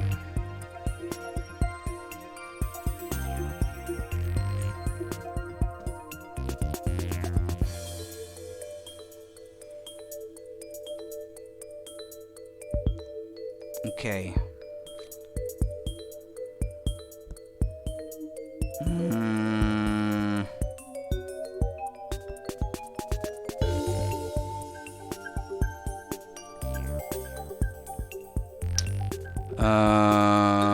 Okay, choose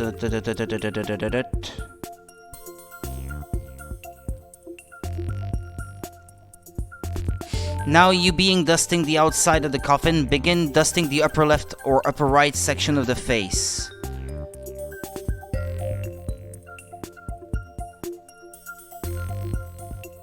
The face. Okay. Yeah, it's not... Ah, crap. It doesn't seem to be very far from the... Hold on. Apparently it's around here. Ah! Reset, I guess.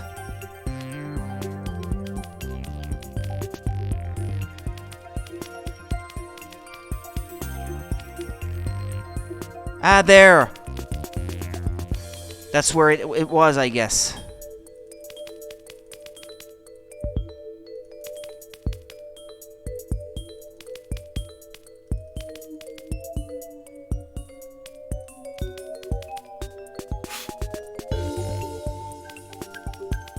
I was checking the other one, so I guess I wasn't too far off.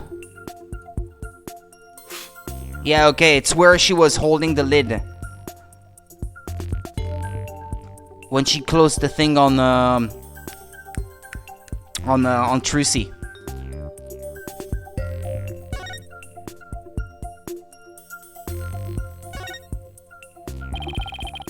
I found another print. Judging from its position and location, it might have been made when someone put this lid on the coffin. Let's see now. There was one part during the show where someone put this lid on. That's exactly what I had in mind after Trucy had gotten into the coffin.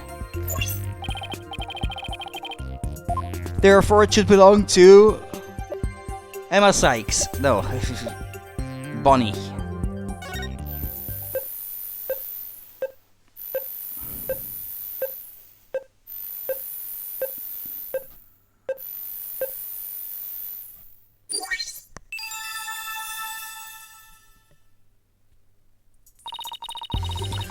Looks like the print belongs to that bunny girl. Come to think of it, she did put the lid on the coffin during the show. That's probably when she left her print on the lid.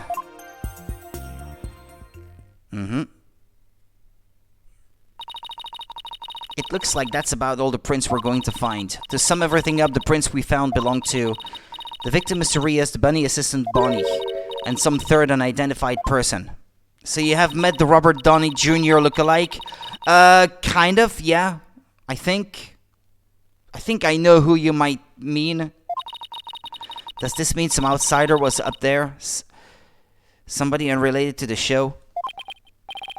I guess we can't really say at this point. Well, thank goodness we didn't find any of Trucy's fingerprints, right? But that's only because Trucy was wearing gloves. Hey Emma, there's something else that's been bothering me about the prints. Don't you think there's something odd about Mr. Rias' prints? Odd? What's odd about them? Well, if Mr. Rias was standing in the coffin facing forward,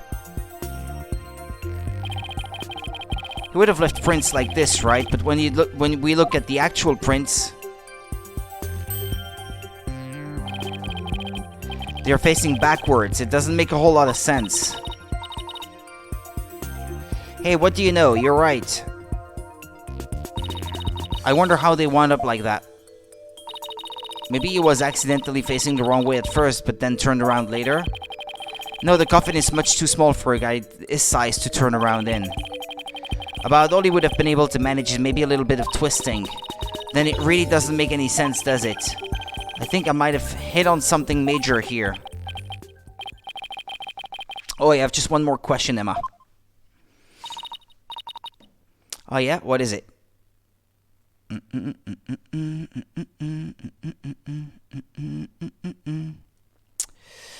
Oh yeah, what is it? Mr. Rias was stabbed in the back, right? But if he was standing in the coffin like this, how would that have worked? Alright, that. Yeah, logistically speaking, she would have stabbed him from the side, not the back. Alright, that the lead prosecutor has an explanation actually. He thought that the victim might have tried to dodge the sword as it came into the coffin. So maybe he twisted his body and the sword ended up stabbing him in the back without touching the sides with his hands. That sounds unlikely. Well, at least I think it does. That's his theory anyway. I see, I guess that sounds plausible. Fingerprinting results added to the court record. Well, I guess that about wraps up our investigation of the stage. Actually, there's still the area behind that curtain. Don't you want to know what's back there? Sure do, but Emma told us not to move or touch anything, remember?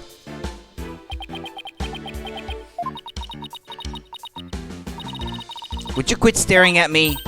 Fine, I'll go open it for you. Wow, look at you flaunting your lady killer eyes. Haha, I have my ways. I'm only doing this so I won't get charged with animal abuse for not throwing you a bone. Ha! I guess puppy eyes can be just as effective. Alright, I'll be back.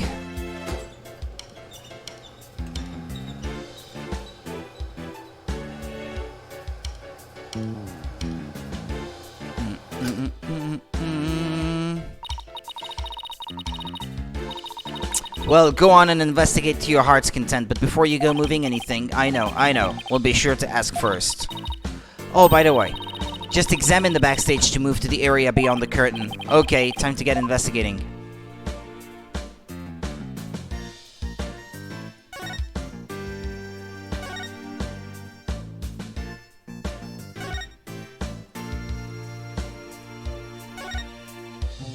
Oh, okay, yeah, I see what she means then.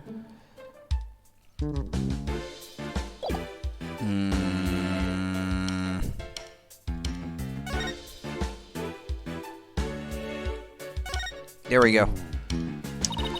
Seeing the stage this way kind of breaks the illusion, doesn't it? It just goes to show that some things are better left unseen. Ooh, listen to you, sounding all grown up and stuff. Don't worry, I'm sure you'll have some cynical one-liners of your own someday too. Oh boy, I can't wait. Anyway, on to more pressing matters. Let's go examine the backstage area.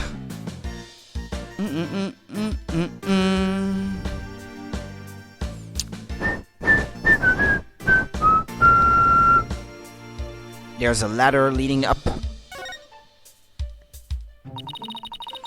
It looks like this ladder leads to the catwalk overhead. Do I really have to go up there? Why don't you go on up and check it out, Athena? I'm sure you'll like the air up there. Where in the world did you get that idea from? Wait a minute. Are you saying I'm an airhead? How rude can you get? Haha, that's not what I'm saying at all. Now, up you go. I'll just wait down here. Okay, now I'm starting to get the picture. You're afraid of heights, aren't you, Apollo? Come on now, this is for Trucy. She needs us, so up to the catwalk we go. Well, guess it's time to put on my big boy pants.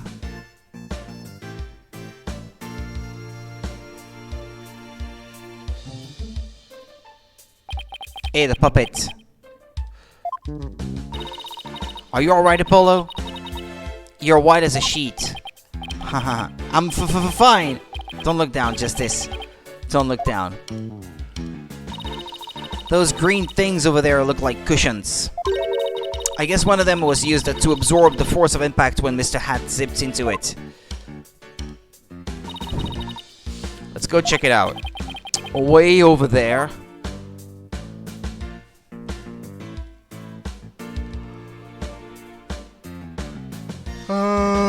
Pulleys. Wow, that's a big pulley.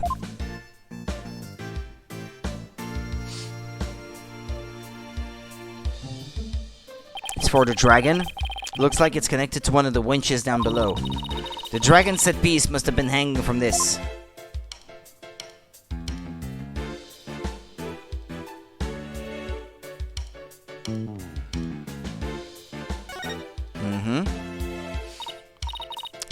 What's that? Look, Apollo, it's Mr. Hat. He's attached to a wire. Actually, didn't Trizzy say something like... They quickly raised Mr. Hat up by wire into a cushion on the catwalk. Maybe the stagehands pulled Mr. Hat up and left him here afterwards. That wire attached to his back. It looks like it's connected to one of the winches down below. Huh? Mr. Hat's cap is ripped. Did that happen during the show? That's odd. It almost looks like it was slashed with a blade. How in the world did that happen?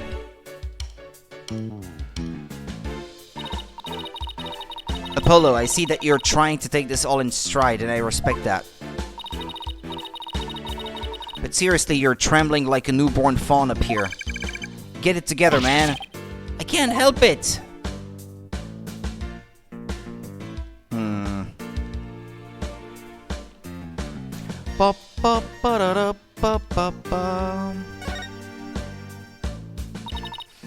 Hey, look, there are cushions attached to the underside.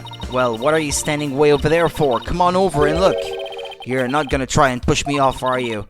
Seriously, Apollo, come on, you'll be fine. Here, do you want me to hold your hand? Yes, actually, if you wouldn't mind. Is it cool if I hold your hand? Looks like you're right, and Tracy mentioned something about this, didn't she?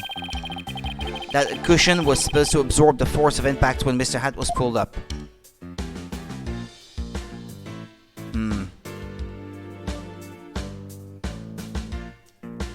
A moon thing? These set pieces look like a rabbit and a moon. Although, they kinda look like they could be a duck and a croissant, too. What do they look like to you, Apollo? The Grim Reaper. And a guy falling to his death. Come on, let's wrap up this investigation before your imagination catches up with you.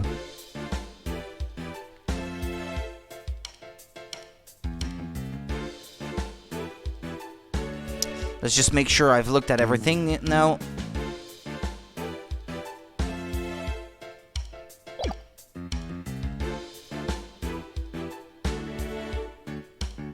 Okay. a dustpan, a broom, and a bucket. Guess they use these to keep the stage tidy. I doubt that's what this bucket is for, though. See how it says fire on it? Oh, I guess it's a fire bucket then. Yeah, I heard the theater owner went out and bought that just for this show. When he heard there was going to be a fire trick, he flew to the store to get it. But can a little bucket like this really put out a raging fire? I'm guessing the owner thought it could. But it doesn't look like it's been used. In fact, the inside is caked with dust. What was the point of even buying the bucket then? Wait a minute, that means nobody actually prepared for the fire trick after all. I have a feeling this might be an important bit of information. A bucket to be used in case of fire. Not only was it empty, but dust lines the inside of the pail.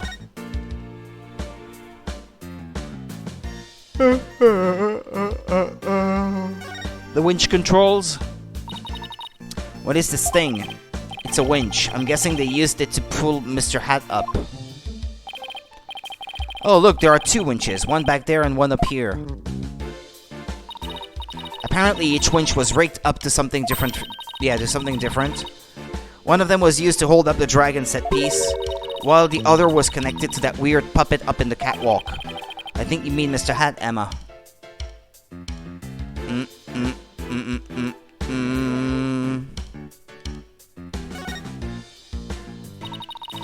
It's a guillotine. But it's not real, it's just another one of Trucy's props. I wonder if it was supposed to appear in the show. Huh, you mean she didn't mention it to you? She said you were going to make a guest appearance on stage for a guillotine trick. No, I definitely remember not agreeing to something like losing my head on national TV.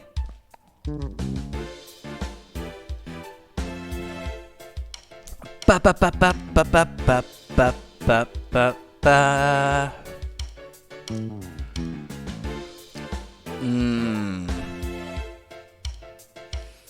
Understage.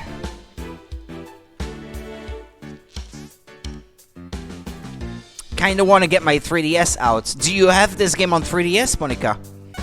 I can't remember you say whether you said you had it on phone or 3DS. It's not real. It's just another something. I wonder if it was supposed to appear in the show. You mean she didn't mention it to you? Ah, yeah, you have it on 3DS. She said you were going to make a guest appearance on stage for a guillotine trick. I definitely remember not agreeing to something like losing my head on national TV. So does that mean that you have it digitally then, Monica? Because I can't recall this one getting a physical release in Europe. I think America and Japan got it physically, but we didn't, as I recall. I think it was only in the eShop here, no? Or do I have that right? Or do I have that wrong?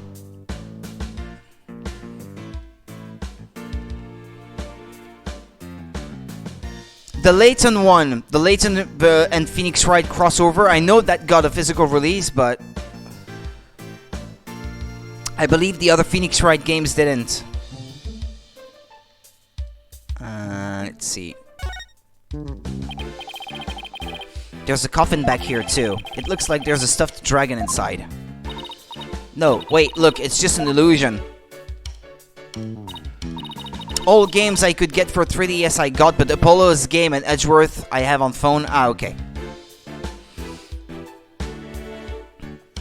The dragon looks like it's inside. But it's really just painted on the front lid. Oh, wow, you're right. That's really something else. If the show hadn't been cancelled, we might have gotten to see this trick too, huh?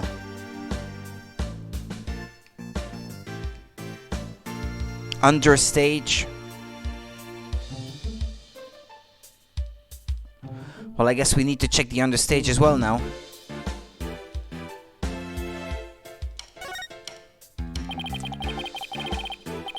There's a sign here that says understage. I bet these stairs go to the understage area. Tracy told me, yeah, not physical, but I do have the Phoenix versus Layton physically. Yeah, because I do remember that this one was the only one of the Phoenix Wright games on 3DS to have a physical release. You haven't played it yet, though.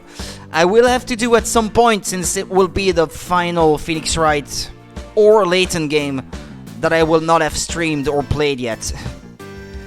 There will be only that one left eventually.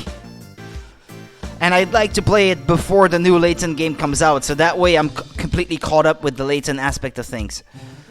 Trucy told me she and her fellow magicians call it the Abyss. I wonder why. Who knows? Maybe because it's really dark down there or something. Oh, I bet they've got all kinds of magical goodies stashed away down there. Come on, let's go check it out. Huh, the door's locked. The entrance to the Abyss is barred to mere mortals like us, huh? Yes, I did. I streamed both of them on Nintendo Switch, these. Since we did... Well, I don't think... I can't remember if Europe got them physically, but I ordered them from North America. Just so I could own them physically. On 3DS, you could say that I could have ordered those too, but the 3DS is region locked. The Switch isn't.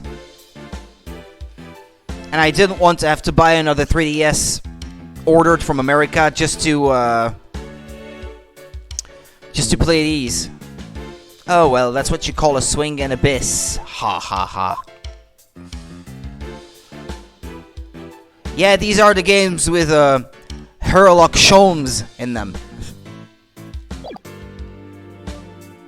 Well, we've checked everything now, haven't we? Unless there's something else in the rafters part, I guess.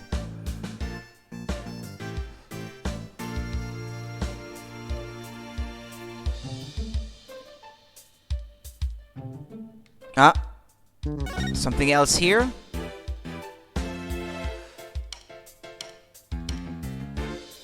It's pretty dumb with region-locked games and game systems, in my opinion. There were some reasons in the past, I suppose, with home consoles, because you had consoles that output NTSC and consoles that output PAL video signals, and our TVs were not compatible with theirs and vice versa. So there was an actual physical reason to it, and the electric current was different too, so...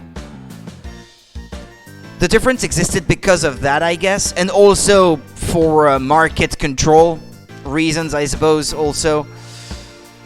But for example, portable consoles other than the 3DS were never region locked, as far as I'm aware.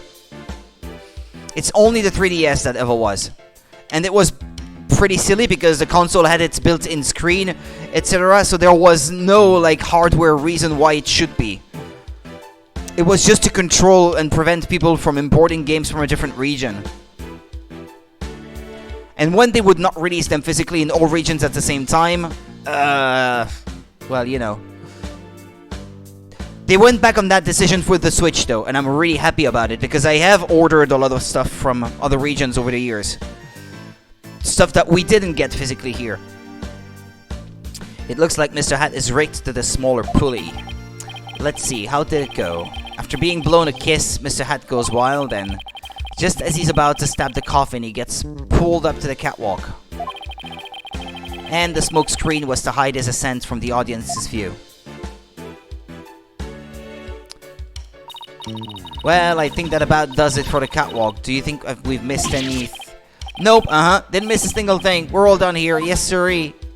I think you're ready to go down? Yeah, I think we'd better. I feel a fainting spell coming on.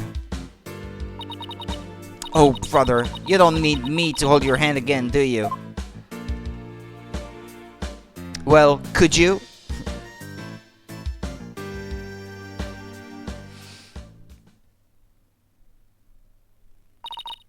All done? Pretty much. There's just one thing. The door to the understage passage was locked. Any way we can get down there? That place, they locked it up as soon as we police finished our investigation down there. If we want to check it out, you'll have to ask a magician. Well, Trucy is at the detention center, so she can't help us. I guess we'll have to look for somebody else from the show. Okay, and I'd better get back to my own investigation. See you around. It's too bad about the understage area, but at least we learned a few things. Yeah, like one of your greatest fears, heh. I wasn't talking about that. I meant how all the behind-the-scenes stuff is set up. Let's see, we found out there are 2 winches backstage.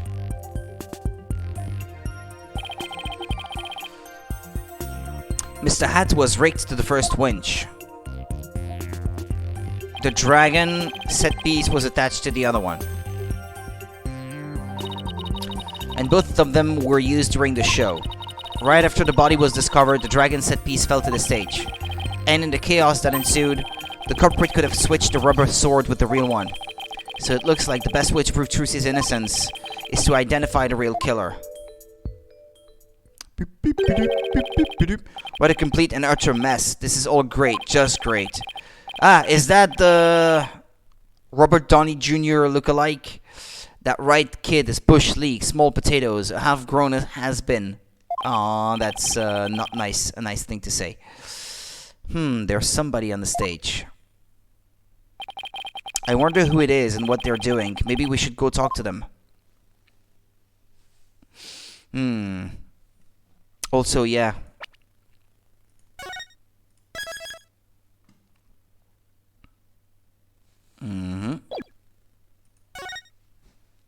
No, not that. Examine.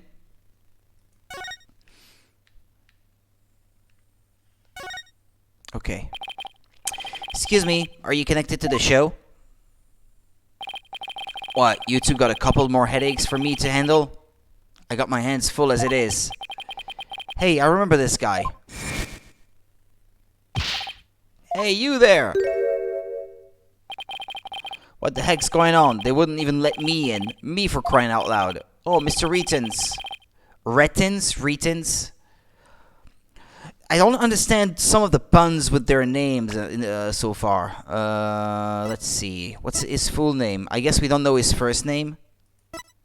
Bonnie, well, that's Bunny. That's pretty self-explanatory. They mentioned the name of someone else. Ah, yeah, the prosecutor. Yeah, but now I can't see his name, so... Mr. Retens, there was an accident during the show. An accident? Great, just great. That's all I need right now. Do you have any idea how much money we're sinking into this program?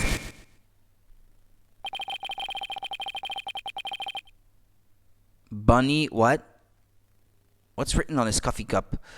It's that man who was going off as the staff in front of the going off at the staff in front of the theater. Okay. Bunny's coffee with a pair of legs in high heels. Okay. I ain't never seen you guys before. If I had to guess, I'd say you're not production staff. What's that I spy with my little eye? An attorney's badge? Yee, the look-alike. Well, how do you do? I didn't know you fine folks were lawyers. What's it say on this card? TV producer, Roger Rittens. Stop moving, damn it. Los Angeles, CA.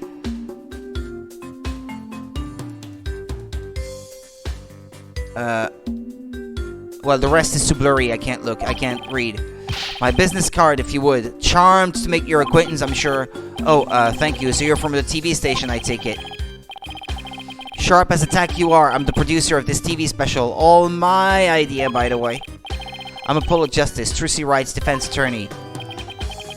Trucy Wright's. Okay.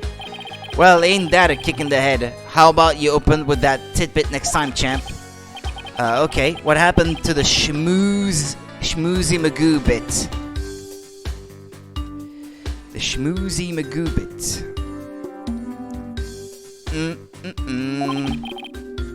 I'm Roger Rettens. Retens? If there's a pun, I don't have it.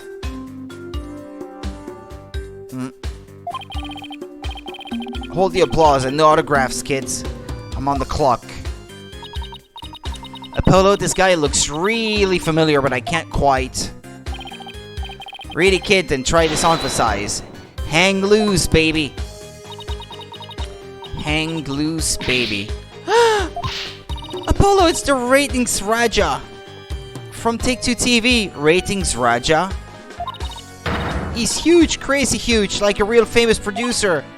Really? I've never heard of him. Seriously, man? What kind of cave did you crawl out of? Roger Ratings, the ratings Raja. Titan of the TV screen. Still not ringing a bell? You ain't seen my hit Saturday night talk show at 8 p.m. Eastern, 7 p.m. Central? No, I can't say that I have. You're blowing my mind, kid. You even know what a TV is? Say it with me. Television. Do you mind if I ask you a few questions about the incident? No. What kind of comeback is that? Grow some backbone, kid. I basically lobbed that one at you. Now hit me with your best bar. Viewers love that. No one's watching us. Come on, you gotta sell it. Sell what? See something funny for the nice people at home. Go on, hit me with your best shot. My best shot? We're rolling here. Hurry up before they change the channel. Chop chop. Okay, here goes. Tug to the hand. Kapow!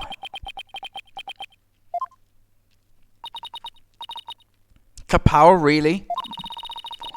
And why are you pointing all dramatically like we're in court? I don't know, it just seemed like the thing to do. Oh, Apollo. We're embarrassed for you.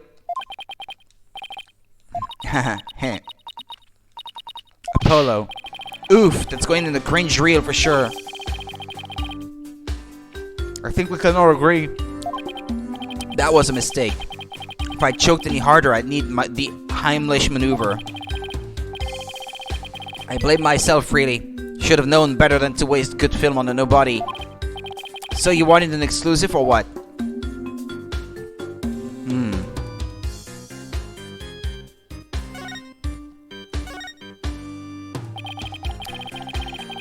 Today's magic show was being broadcast live on TV, wasn't it? And you were the producer, right? That's right, Rising Magic Star versus Old School Grammari was gonna be wild. We were gonna have viewers vote for their favorite magician during the show. And the loser would have had a really embarrassing prank done to them. It was gold, I tell you, guaranteed ratings. I don't know, it sounds kind of tacky if you ask me. I'm telling you, man, modern viewers eat this stuff up with a spoon, trust me. The sad thing is he's right. That's why I don't have TV. All we gotta do is serve it up nice and hot to feast for the eyes. The shit that's on TV these days. Pisses me off. More like junk for the brain.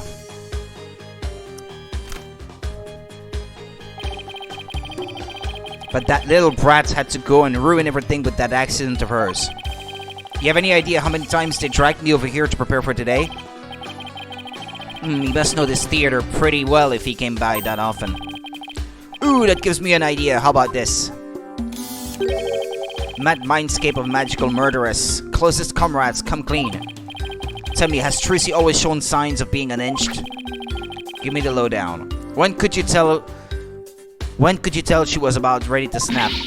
The guy's cruising for a bruising, Apollo. As long as you don't get caught on camera. Truth be told, I'm not surprised about the way things turned out. Magicians are pretty much the dregs of society, am I right? Why? What's that supposed to mean? The incident. Well, I wonder about what he said about magicians. They're all a bunch of good-for-nothings, if you ask me. Con artists and thieves is what they are. They trick people and take their money. Coming from you, that's rich, pal. Magic tricks aren't the same as con jobs, you know. That's right, the people watching never feel like they've been cheated. Lawyers spout hypocritical nonsense. Big surprise there, lol. And post. Did you just post about this in real time? Those Grammaries are all criminals. It's in their blood. Trucy right ain't no different. That girl is no good. She may look all sweet and innocent, but she's a stone-cold killer. Don't you dare talk about Trucy like that. You don't know the first thing about her. You won't find a sweeter, harder working girl anywhere, period. Ha ha ha, she's got the wool pulled over your eyes, I see.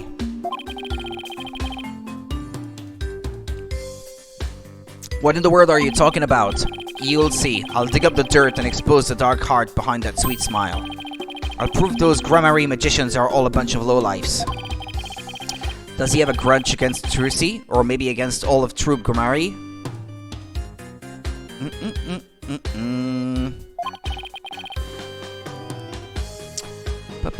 TV is a window to the truth. It's not like that magic stuff for the streetwise charlatans that perform it. Okay, the incident.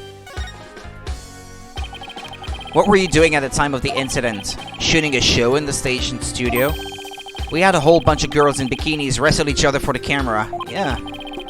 TV for you, so you didn't see the accident? Hate him, but can't help but chuckle when he pops up since look alike? Yeah. So you didn't see the accident as it actually happened. That's right, that's why I was shocked when I first got here. So he didn't hear about the accident until he arrived, huh? If he hates magicians, he would have had a motive to try to frame... Well, kill one and frame the other? Best way to go about it, I guess. I'm guessing what you really want to know is whether or not I have an alibi. My staff at the TV studio can vouch for me. Why not go there and ask them yourself? You can give him my card and they'll let you in. And the way he becomes all nice and sweet if he thinks you could do something for him? Yeah. Like most TV people, I imagine. It's a shame, a crying shame, I tell you. What was supposed to be a fun, light-hearted program turned into this sorry affair. I'll have to sell it to news outlets all over the world if I'm gonna make my money back. Trucy Wright will make her debut alright, not as a magician, but as a criminal. What? It's my duty to report it. Can't let a tragedy like this happen again now, can I? Even if she gets off somehow, I'll make sure she never walks the streets again. We won't let that happen. We won't let you do that to her. We're going to prove her innocence in court. Listen to you acting all high and mighty. You're just another money grubber. I know how you lawyers do things. You'll stop at nothing to win. I beg your pardon? If you win your trials, you get fat stacks, right? Is money really all you care about? Coming from you, that's rich. What's with him, Apollo? Why won't he listen? But enough about you. I'm all about going after Trucy now. I won't stop until she's behind bars. That's how we in the media dish out justice. Before you even get to court, my expose is gonna take you down. Not if I have anything to say about it. Well, gotta get back to the station. Hang loose, baby. It looks like the prosecution won't be our only opponent this time. But no way are we gonna let that guy have his way either. That's right. Okay, we're done with this stage, so let's go someplace else. I still wish we could check out that understage passage. But what else can we investigate right now?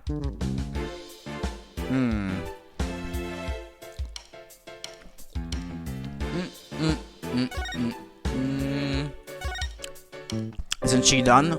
No.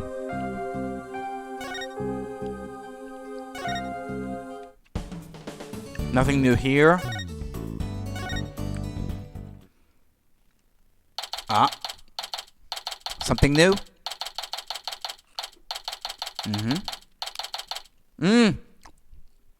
I didn't notice before. Yeah, they did say that these flowers were from Gavin, but yeah, that's the logo of his band here on it. That thing that looks like a kind of like a G.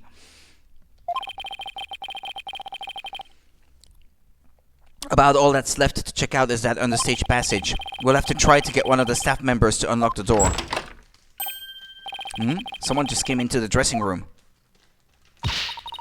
Oh, it's you people again. You came back. Huh? I saw you, you know. Oh, it's you. The bunny assistant from the show, right? What? Oh, yes, that's right. Gavin! Oh, beautiful, handsome Gavin. My name is Bunny the Femme. Okay. I remember her talking to us earlier. Performing magic is like walking a tightrope. There's always an element of danger. One little mistake can even cost you your life, you know. I wonder if she'll make it across today. And what do you mean by that exactly? Hehe, oh, nothing. Now, if you'll excuse me. She knows something. She said some pretty strange things then. I saw you take it. You took something from our dressing room. The, Oh, Bonnie, that teleportation trick you did was amazing. Fantastic. What? Oh, thank you. But what you did, stealing is... What other kinds of magic tricks can you do? Me? Oh, well. How about this?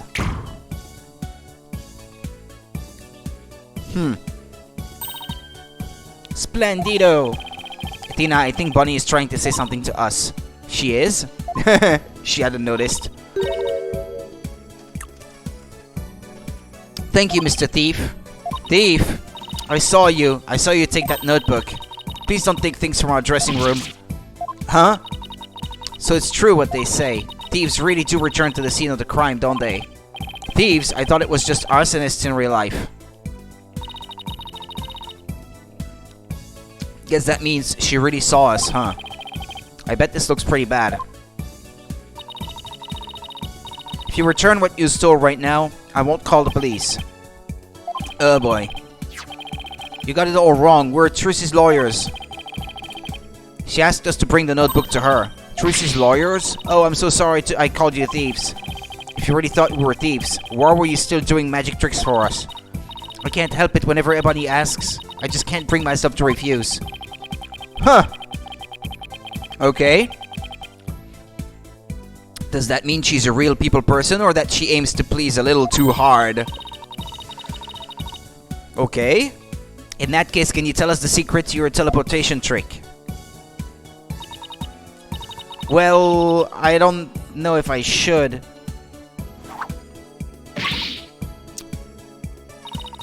If I keep up the pressure, she might just tell us. I've been dying to know. Leave the poor girl alone. Are you investigating the case? Yes, that's right. I'm Tracy's biggest fan. I just love her to bits. I'd do anything to help her. We appreciate that. In that case, would you mind if we asked you a few questions?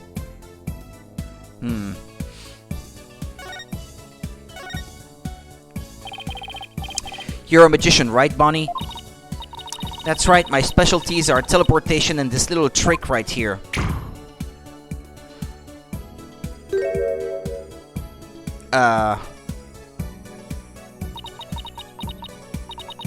Looks like Mr. Bunny is in a bad mood right now. Or that she messed up. You said you are a big fan of Trucy's, right? Oh yes, I look up to her more than anyone else in the whole world. What about her that makes you respect her so much? She's just incredible. Not only is she extremely talented, but she's so cool under pressure and always manages to keep a smile on her face. In spite of all that talent, she still works harder than anybody I know. You couldn't ask for more out of a magician. I'm sensing a shift into hyper fangirl drive. I love the unique way she does her tricks and how she charms the audience. I especially love her magic panties trick, which is both cute and comical. The first time I saw her do that trick, I was so impressed. I've got to show 2 shows. Blah, blah, blah, blah, blah, blah. It's too fast for me. And that's why I think Trucy is top class. A real first-rate magician. I see. I think we have a pretty good idea of how much you adore her now. Oh, was I talking too much? I'm so sorry. I'd better be careful about when and how I ask her about Trucy. Anyway, that's why I'll do anything at all to help Trucy. Oh, Mr. Lawyer, you just have to prove her innocence. Don't worry, I plan to do just that. I wish Trucy could see that she has people like Bonnie in her corner, rooting for her.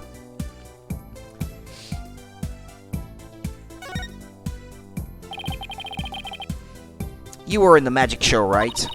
That's right, I take it you saw my teleportation trick. Yes, it was just wonderful. You moved from one place to another in the blink of an eye. I admit it was pretty amazing. I have no idea how you transported yourself over such a distance in just a split second. It must be so fun to be able to do a trick like that. Teleportation, it looks so cool. It's like a superpower or something. Yeah, my trick is turning some heads in the magic world right now.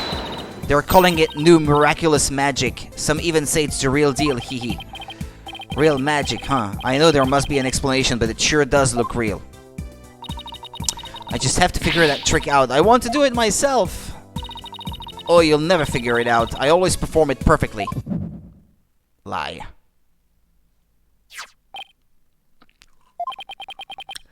This feeling looks to me like Bonnie is hiding something.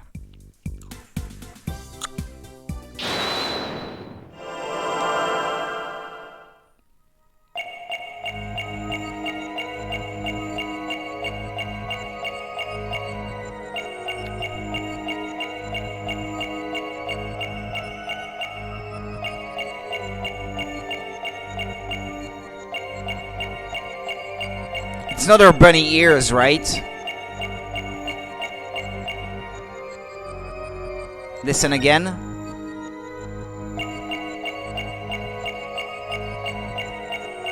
Her hand. Maybe she twitches her fingers.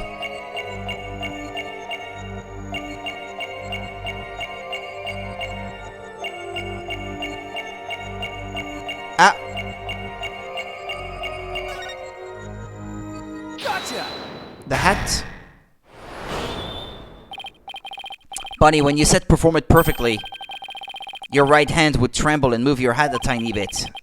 I even caught a glimpse of the little rabbit hiding underneath. Oh, did you really perform the teleportation trick perfectly this time? Of course, I definitely got that part right.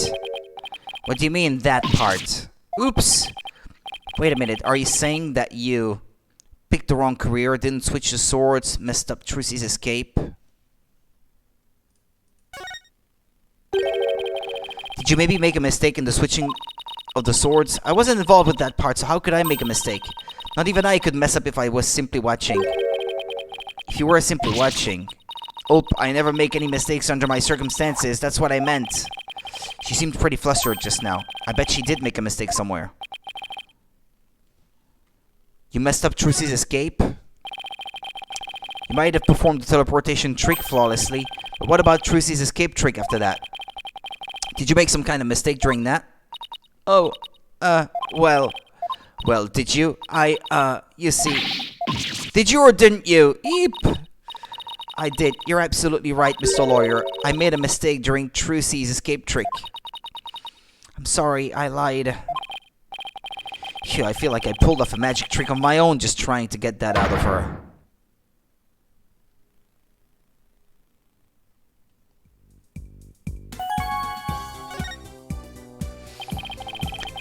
So you made a mistake during Trucy's escape trick. Yes, I was in charge of operating Mr. Hat, you see. But I made a huge goof. So, did Trucy explain to you how the escape trick works? Yes, she knew we'd need to know for our investigation, so she shared the secret. Let's see. After Trucy escaped from the coffin down into the understage passage, Mr. Hat was to be pulled up to the catwalk by a winch. Trucy would then pop up on stage through a trapdoor. I was operating Mr. Hat at the time, but I flubbed up where I was supposed to have him stand. I was supposed to make Mr. Hat stand to the left of the coffin.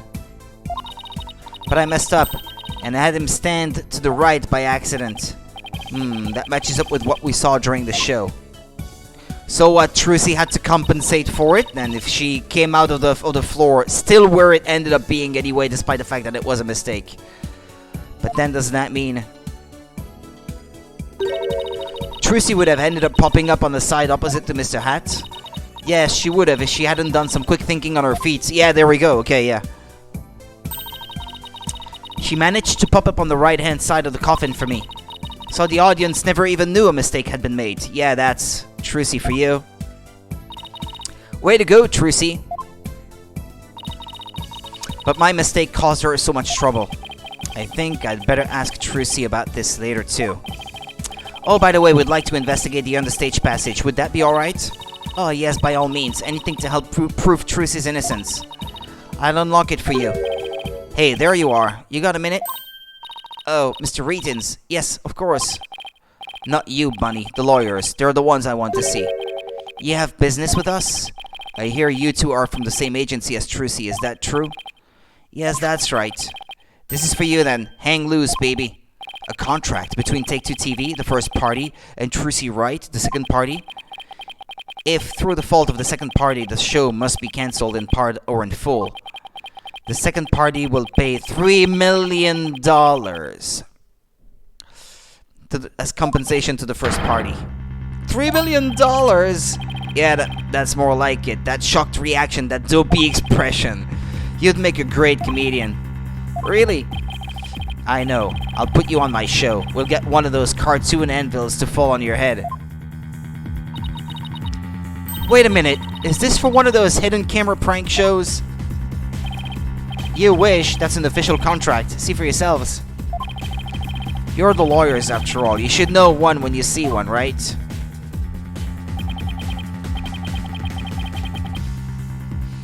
He's right. It's all signed and everything. You better make sure your agency pays what Trucy owes me in full. Are you kidding me? The Write Anything agency doesn't have that kind of money. Then I guess you're gonna have to go fishing for some. I can see it now. Craziest catch. Legend of the Seasick Lawyers. Fishing on the high seas? No thanks. I can't even swim. Objection! What kind of ridiculous, low-down, unfair, one-sided contract is this? Hey now, there's nothing ridiculous here. It's all perfectly legit. It's got our signature on it, see? Click. My boys, I gotta see the stupid look on your faces. It's priceless. And post. Haha, I'm getting responses already. Apollo, what can you even do? Hey! Don't bully poor Apollo! I'm getting responses already. It's gonna go viral. I was afraid of swimming for the longest time. I can sympathize at least. I mean, I got over it in the end, but... Bye-bye, reputation. Contracts added to the court record. You ain't seen nothing yet, baby. Gonna drive Troop Grammari and everybody associated with it into the ground. Serves you right for getting involved with the Grammaries. What's this grudge you have against the Grammaries, anyway? Huh? What are you talking about? Stress is making you paranoid, chump. Come on, Bonnie. We have more filming to do. Yes, sir. Excuse me, Mr. Lawyer. Oh, and I'll unlock the door to the understage passage for you later. Later, lawyers. Hang loose, baby. Hang loose, baby. Why would Trucy sign a contract like this? And why did all of this have to happen when Mr. Wright isn't here? We'll have to come back from the understage later. Let's go hear Trucy's side of the story. Good thinking. We can't let you hit the high seas just yet. There must be something we can do. We can't let the ratings Raja get his way. Ba-ba-bam. Ba-ba-ba-ba-bam. Okay.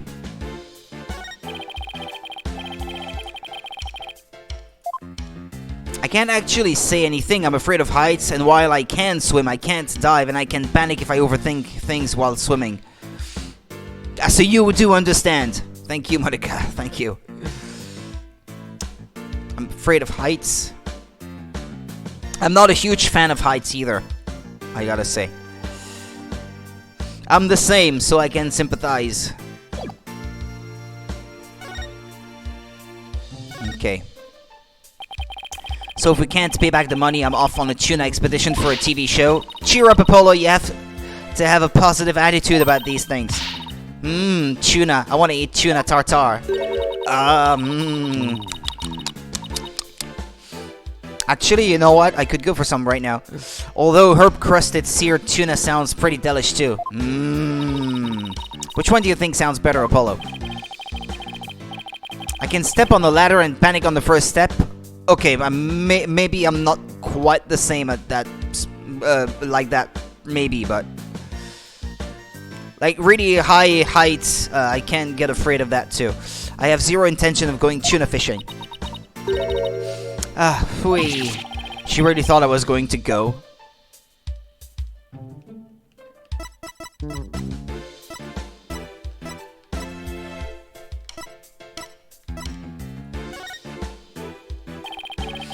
Any bright ideas on how to get us through this crisis? Our biggest problem right now is how to pay the money, you know, in times like this. We should consult a lawyer. I don't know why I'm like this, but I've always had problem with it.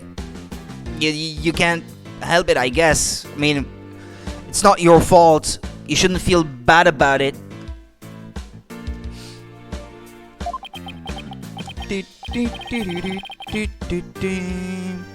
Gee, now why didn't I think of that? Wait. Okay, let's move. She said she was gonna unlock the backstage thing. I do still use ladders, I just do it more carefully than others. But it doesn't hurt to be careful anyway. Wouldn't want you to get hurt. We've already searched here, but it never hurts to take another look around. She said something about unlocking the understage.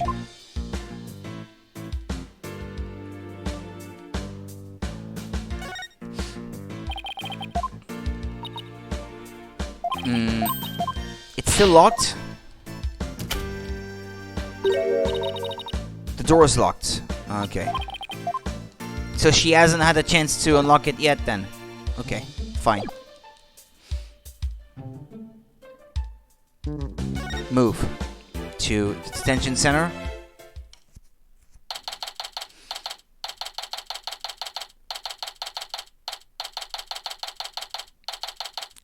She said later after all. Yeah, I guess it's too early still. 3, 2, 1, ta-da! Wow, now you made my handcuffs disappear. How did you do that? She's doing magic tricks for the guard. Now, should I try making you disappear next, Mr. Guard? Can you do that? Oh, yes, please. This is so exciting. We should probably stop her before there's another incident. Trucy! Oh, hi, Polly. Hi, Athena. We, have some more questions for you. Judging by the look on your faces, it must be about something big. Yeah, I guess you could say that. Things have gotten a little sticky. Oh, and I have to remember to give her that thing she asks for, too.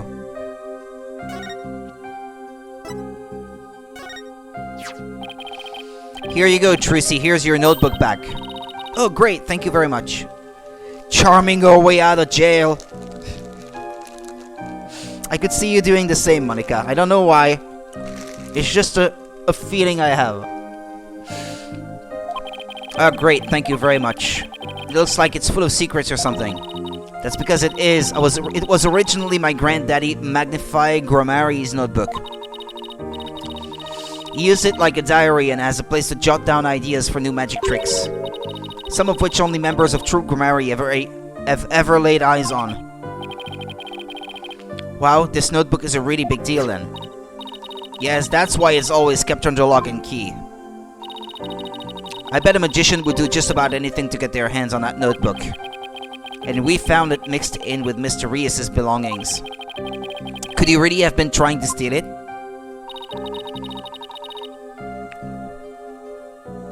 I don't know about that. Don't belittle yourself, Monica. The Troop Gamari creed is also written inside. A true entertainer always keeps a smile on their face. That creed was passed down to me from my daddy, as his daddy passed it down to him. It's true that Trucy always keeps a smile on her face. I guess it's due in part to her family creed.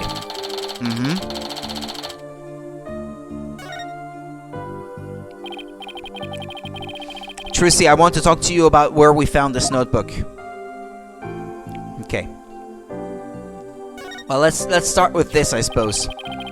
We found this notebook mixed in with Mr. Rius's belongings. What? Do you think he might have been trying to steal it? No way, I can't believe it. The great Mr. Rius would never do any such thing. I'd rather have the ability to bullshit my way out of every situation. Would it be so far-fetched if he was after Gamari's secret tricks? It makes for a pretty compelling motive to take the notebook.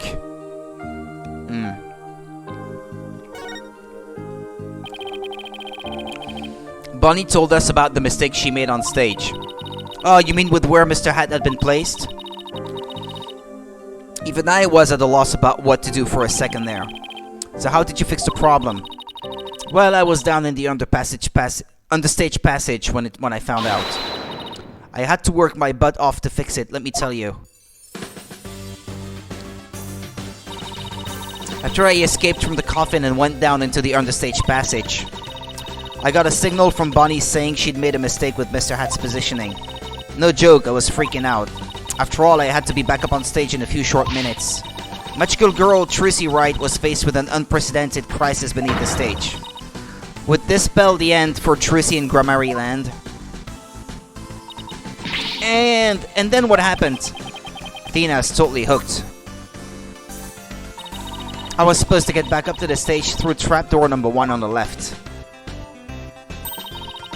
Using a platform that can be raised and lowered called a stage lift.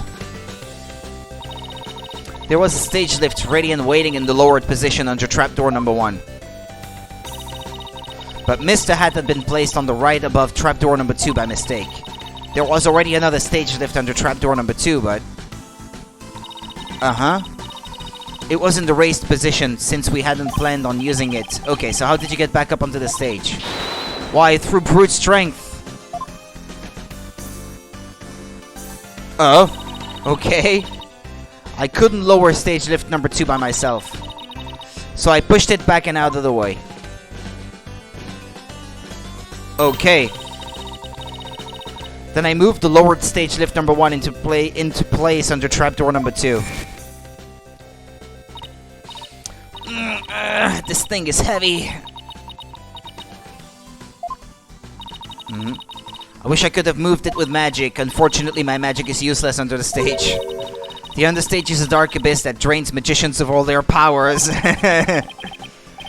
She's kind of bullshitting her way out of that situation, I suppose. I can see why it's called the abyss. I never knew it could take so much out of you.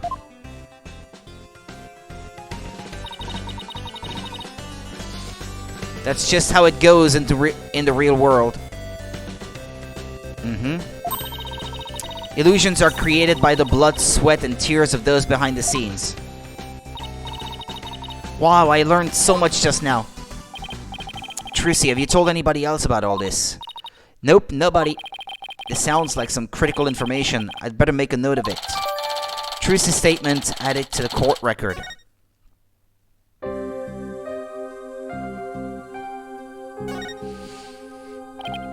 I think we're almost at the trial part of the game, I guess. Trucy, do you remember this contract? Yes, I signed it before I went on stage. What about this liability for compensation article here? Liability for compensation? What are you talking about? Let me see that. What? $3 million? Just as I suspected, she didn't know about that part. And I read the whole contract from top to bottom. Yeah. Yeah, I didn't think you'd miss such a big thing. But there's your signature, so what's going on? Maybe there was some kind of trick involved. You know, like when I signed it. In other words, you think there might be some foul play afoot? And I'm willing to bet that the Ratings Raja is the one behind it. In any case, we'd better focus on doing something about this contract for now. Trucy signed it in her dressing room, right? Then we'd better do a little more investigating there. I'm so sorry to put the two of you through all of this. Don't worry, we'll get to the bottom of this. There's gotta be some kind of mistake. If you need me to, I'm willing to take drastic measures. With my magic! Magic panties! You're not planning on pulling some magical money out of there, are you? No, my magic panties are much better at making things disappear than appear. Do I want to know what she's planning to make disappear? Apollo, we have to do something, anything to fix this. I agree. Let's check out the dressing room again for starters. Okay, and we should finally check out that understage passage too. the abyss, then you'll have to grow through the backstage area. Be careful down there. Okay, let me save.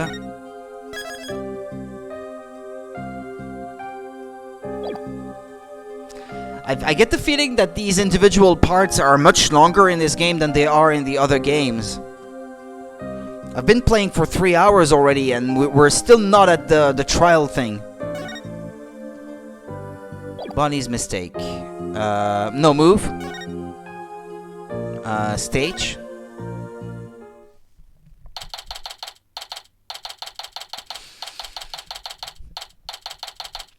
I like that that thing pops up every time there's something new, because at least you know that you're moving in the right direction.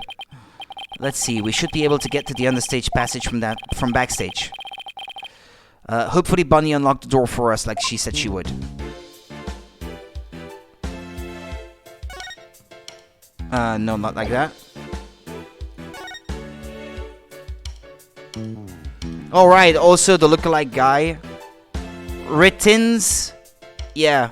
Likely comes from retina, as in eyes, viewers. Flipping his name to Retins Roger approximates his title, the ratings Raja. Okay. Raja, Roger. Yeah, okay. Okay. But what's a Raja, though? I don't know what the Raja is. Back to the backstage.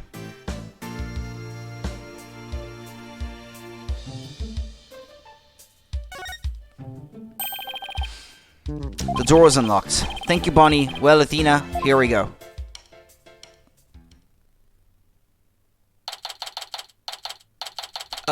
Rats. It sure is dark and dusty down here. There's something written on the wall. I'm gonna make it big someday too. Just you wait and see, is what's written on the wall. Okay. The abyss, the magical underworld, and look, there's a denizen of the abyss now. A fearsome beast with long, sharp fangs, ready to prey on unsuspecting souls. Huh? What are you? Oh, you mean that tiny little rat over there? No, I mean the fearsome beast over there. I take it you don't like rodents.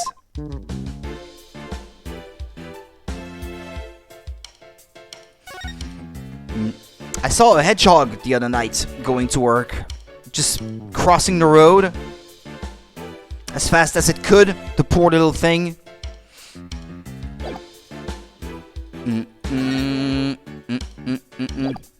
Since we're speaking of rodents.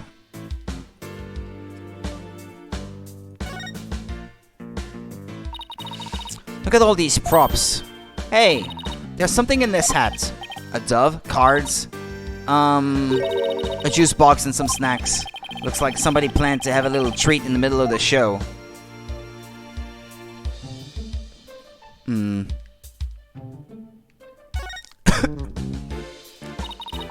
Raja means king, prince, I believe.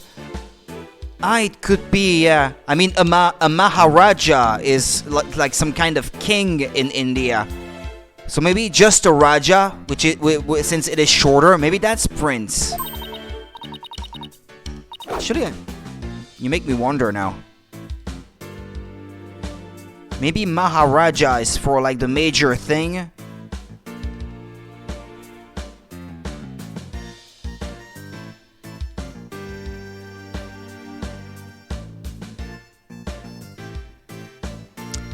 It means great king, Maharaja. And Raja is just king. Okay, that's it. Well, I didn't know. Wait, what's this? Yeah! How? What are you doing? That hurts. I think I'm bleeding out. Oh, stop being such a drama queen. It's only rubber. Huh. Hey, you're right. So this must be the sword Trucy used during the trick. After the incident, someone must have switched this rubber sword with the real one on stage. Neat, so he's the ratings king. Yeah, that's what that means. If it is Indian or Sanskrit, I guess I should say, then indeed that's what that means. I wonder why this game has so much Sanskrit stuff in it. Sword stand contains the rubber sword. Trucy says she swapped in for the trick. Okay.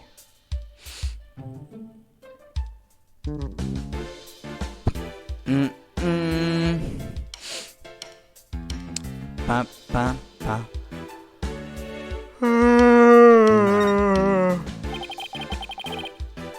This ladder goes up to the ceiling, so I guess it leads to one of the trapdoors on stage. Trucy must have used this ladder when she escaped from the coffin.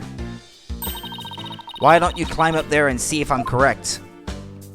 It's not so high, you'll be fine, right? Excuse me?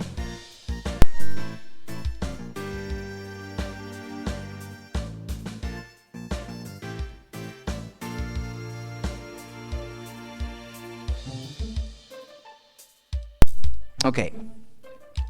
It's not so high, you'll be fine. Huh? Why me? You'd make a young lady wearing a skirt climb a ladder? Now she's just being mean. Well, she tends to be, well, towards Apollo anyway. Fine, I'm going.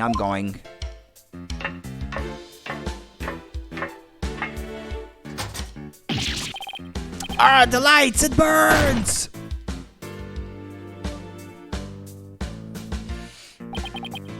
Ow! Are you alright? I can now confirm that the ladder does indeed lead up to the stage. Well, that tasty bit of info was definitely worth risking life and limb for. Well done.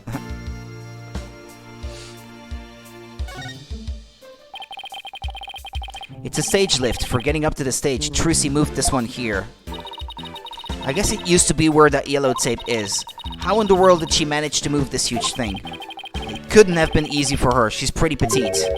But I bet it'd be easy for you. Just what are you implying? That's it, chump. You're looking up microaggressions later. And that's number 2. It's the stage lift for getting up to the stage. It looks like this crank lowers the platform, but Trucy said it's impossible for one person to do it alone. That sounds like a challenge. Now I want to try it.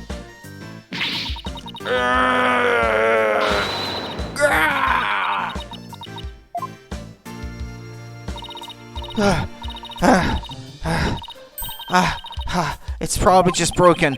Or you could just take people at their word. If I'm reading this room right, this must be the stage lift Trucy moved during the show. Originally it was there where stage lift number 1 is now. Stage lift number 2 added to the court record.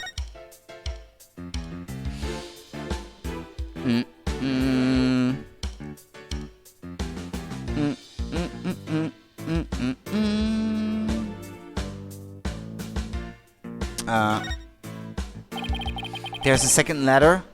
It goes up to the ceiling. I'm sure you could do it. Gets mad you can't do it alone. Sounds like a challenge. I wonder what's just above. Apollo. Alright, fine. I'll climb the ladder. Why does it always have to be ladders?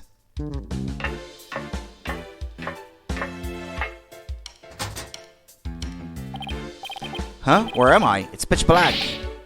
And cramped, too. You know what I think? I think you're in that coffin we saw backstage. So that's where this ladder leads. But I still don't get what that coffin was for.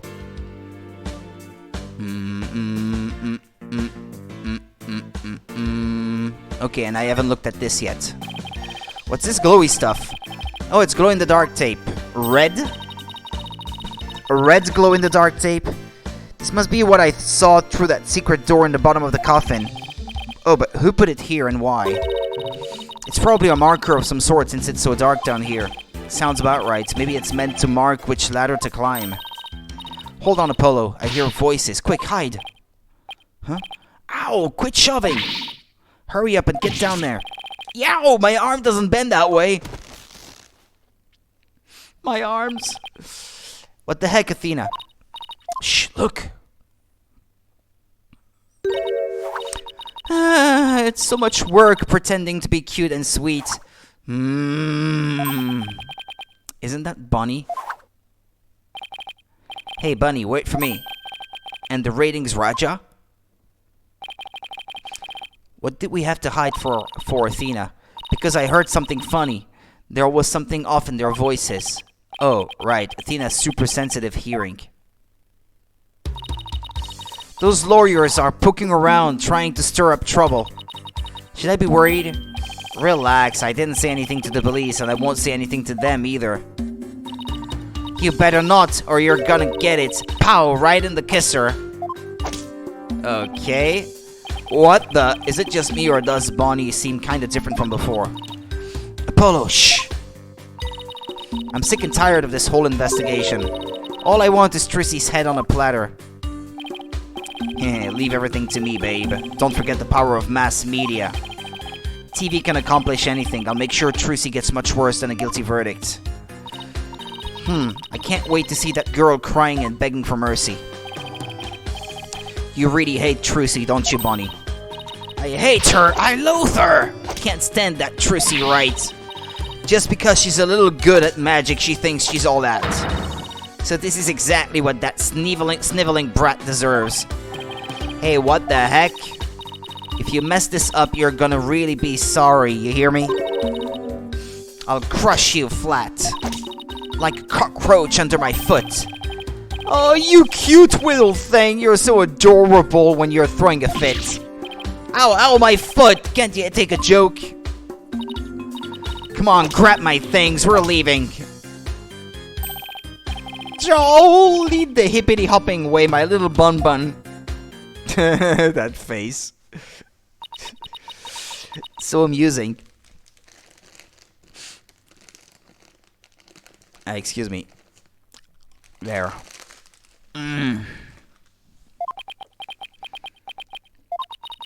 What was that absolutely revolting scene all about?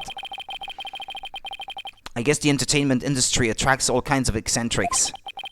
But that conversation, it set off every red flag in the book. You said it, I smell plot with a capital P-U. Rettins claims he was at the TV station at the time of the incident. And we saw Bonnie on stage ourselves. Hey Apollo, I have an idea. Why don't we pay Take-Two TV a visit? We can check up on the rating Raja's alibi while we're there. Sounds like a plan.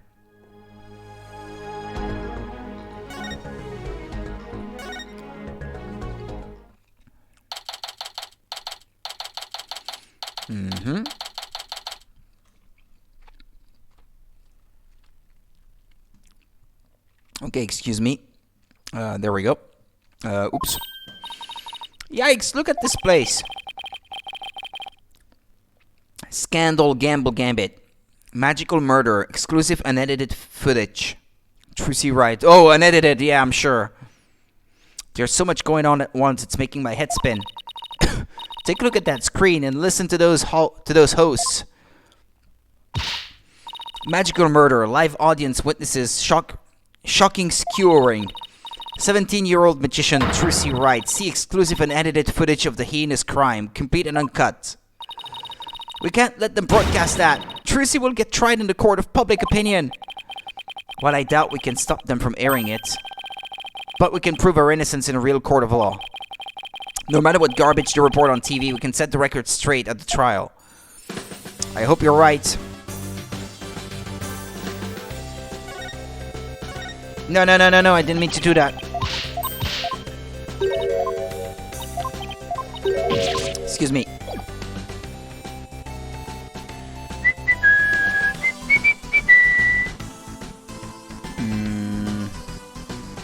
Examine.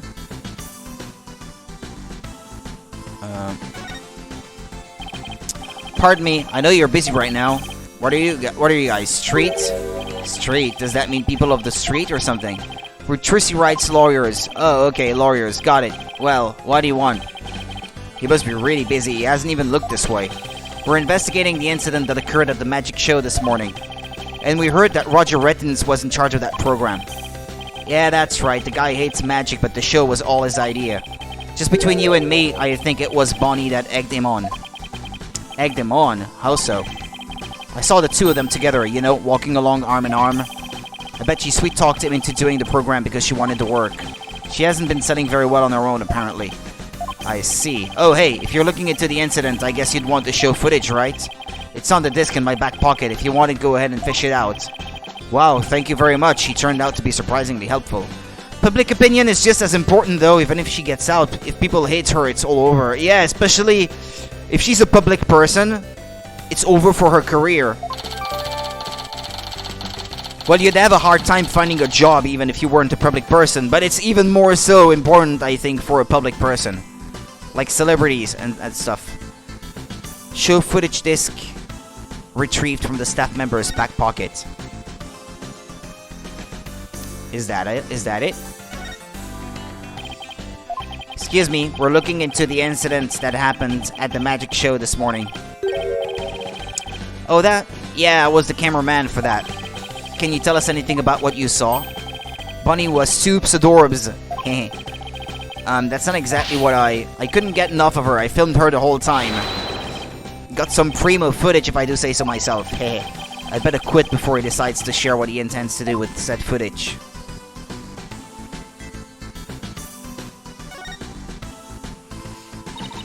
I wonder what that guy sitting down there is doing. It looks like he's reading that script he's holding. What? Are you serious? Those two are gonna break up? What? And the series is going on hiatus because the cartoonist is sick? No way! I think he's reading a comic book he's hiding in his script. It's the same for the Depp versus Heard. Even if he lost, the public was with him. Yeah, true. If you're gonna goof off on set, that's a pretty bold way to do it.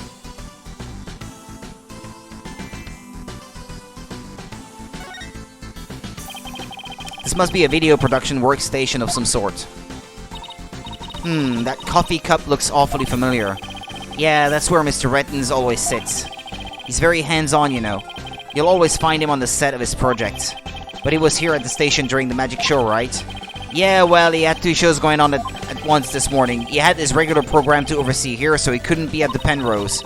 So you can vouch for him that he was here at the station during the magic show. What, like an alibi? Sure can, he was definitely here. Still, after a while, he couldn't stand being away from the Penrose, it seems. As soon as this part was over here, he took a taxi to the theater. But he apparently didn't get there until after that thing had already occurred. Sounds like he has a rock-solid alibi. Well, I guess we got just about everything we can out of this place. It looks like Rettins' alibi is pretty airtight. But if that's true, then who could have killed Mr. Rias?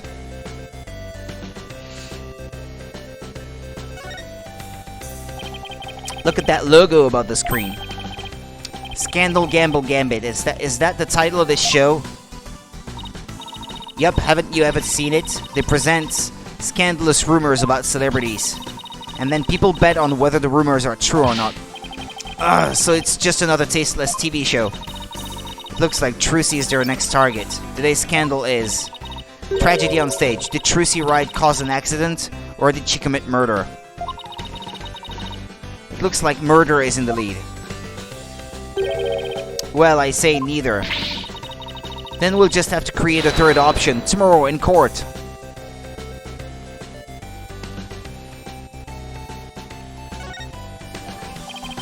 A slot machine and roulette wheel, huh? They really went all in with the gambling theme. It looks like that slot machine really works. I've always wanted to give gambling a try. It's not worth it. Besides, you're not even old enough to gamble in most states yet. That's alright. I get to experience it enough in court. Guessing whether you'll win or lose the case on any given day. Thanks for the vote of confidence. Don't worry, Apollo. I only bet on winners and I haven't lost yet. Okay.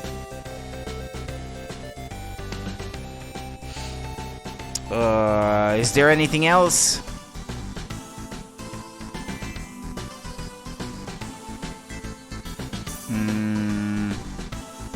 The roulette itself?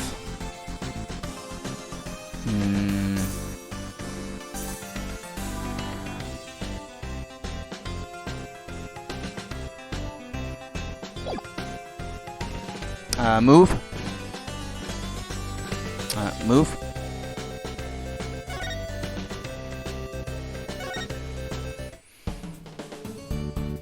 Okay. Shall we have a look at what's on the disc?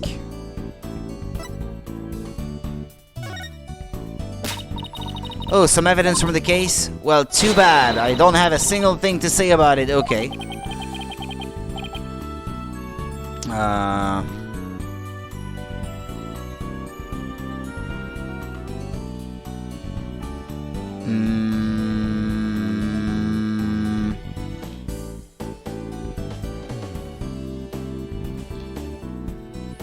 What, is there something I didn't do?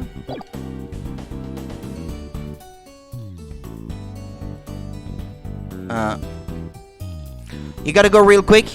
I will be stopping the stream so I can have dinner when I'm done with this investigation part, which I think should be over soon. And then after I've had dinner and washed the dishes and done a few things, around 7 p.m. I will be starting streaming Mario Kart if you are there, Monica. And if you're feeling up to it, you can join and play. I'd be thrilled to play with you again. Examine. And as for Phoenix Wright, I would continue tomorrow in the afternoon. But I feel like there's something I'm missing now. I think I wasn't done at the studio, because I believe it would have told me if I was done.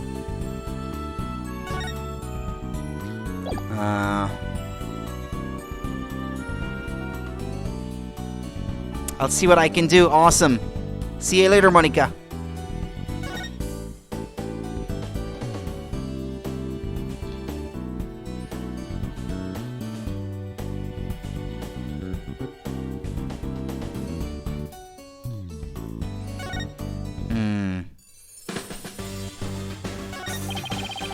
We've already searched here, but it never hurts to take another look around. No.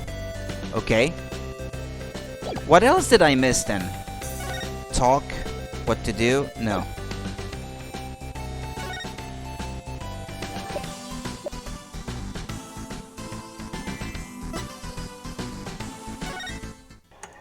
Or is it because I haven't played it? What? Yeah, but it's what I've already seen before, though.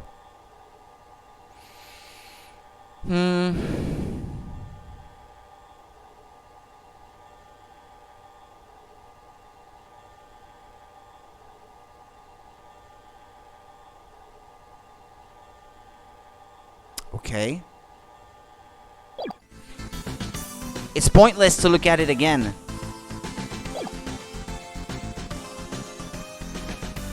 Maybe I should try another place on the stage.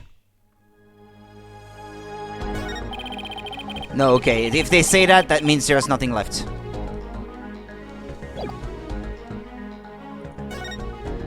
Under stage, stage.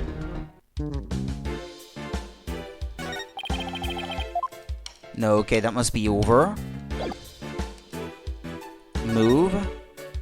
The dressing room. Ah, okay. That's where I was supposed to go.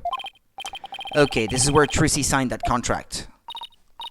Right, and there must have been some kind of trick that was used when she signed it. The question is, what kind of trick and how was it done? If some kind of object or tool was used, there still may be trace of it somewhere, like with the pen or the paper. Well, it's time to find the secret to that trick. Auf geht's! Let's do it.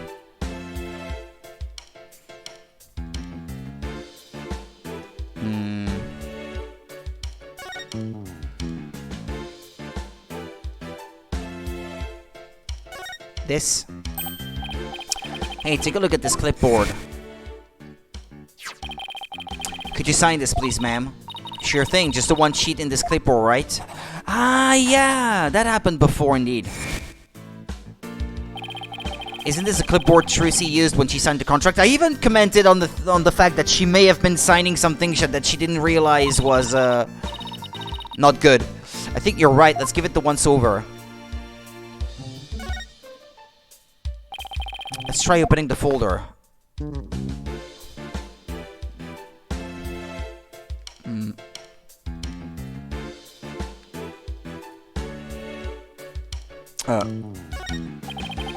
Nothing particularly interesting here. It looks like a screw. I guess that means this clipboard can be taken apart, but I can't loosen this without a screwdriver. This one's different. This screw. It's different from the others. Not only that, but I think it's loose. Look, I can move it. Are you sure you should be fooling with it like that, Apollo? Why? It came right out. See? I tried to tell you, but would you listen? No. Hey, take a look through the hole, Athena. I think there's something back there. Oh, wow, you're right. What is it? Carbon paper? But...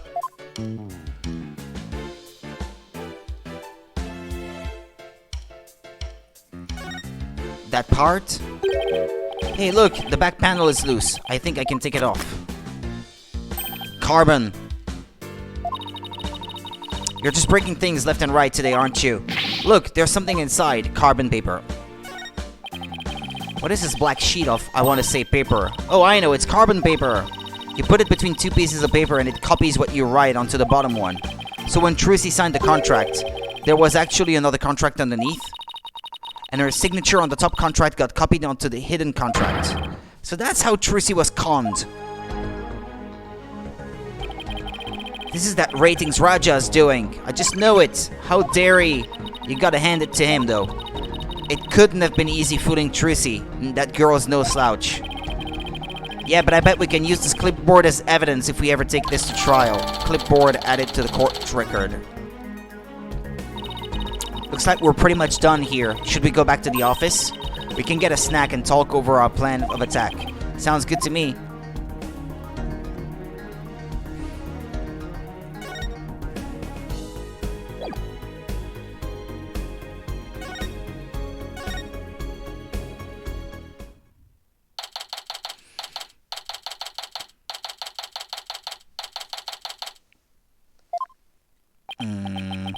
What in the world? Repossessed. What's going on here? All these stickers say repossessed. Who did this? Who's responsible for this? Why now? This is a restricted area, champ. No trespassing. It's my house. Trespassing? But this is our office. You're the one who's trespassing. Enough with the lip, boy. Don't tell me you forgot about your debt. What are you talking about? I'm just abiding by the contract. If the agency can't pay me, I have every right to seize its property, am I right? Just like that? We haven't even had the chance to take this to trial. If you're gonna be mad, shouldn't Trucy be the one you're mad at? I told you it serves you right for getting involved with those grammaries. Why, you dirty rotten...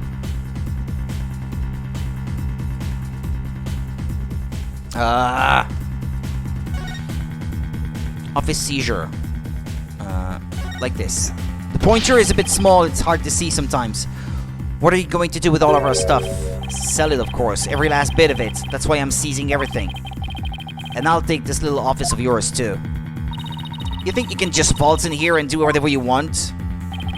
Indeed I do, unless you, right, whatever warehouse jokers got the 3 million already. Then I know then, because I gotta recoup my money somehow. After all, the entire program went south because of Trucy. It's called liability for compensation, and this infantile agency is the liable party. Why, you black-hearted...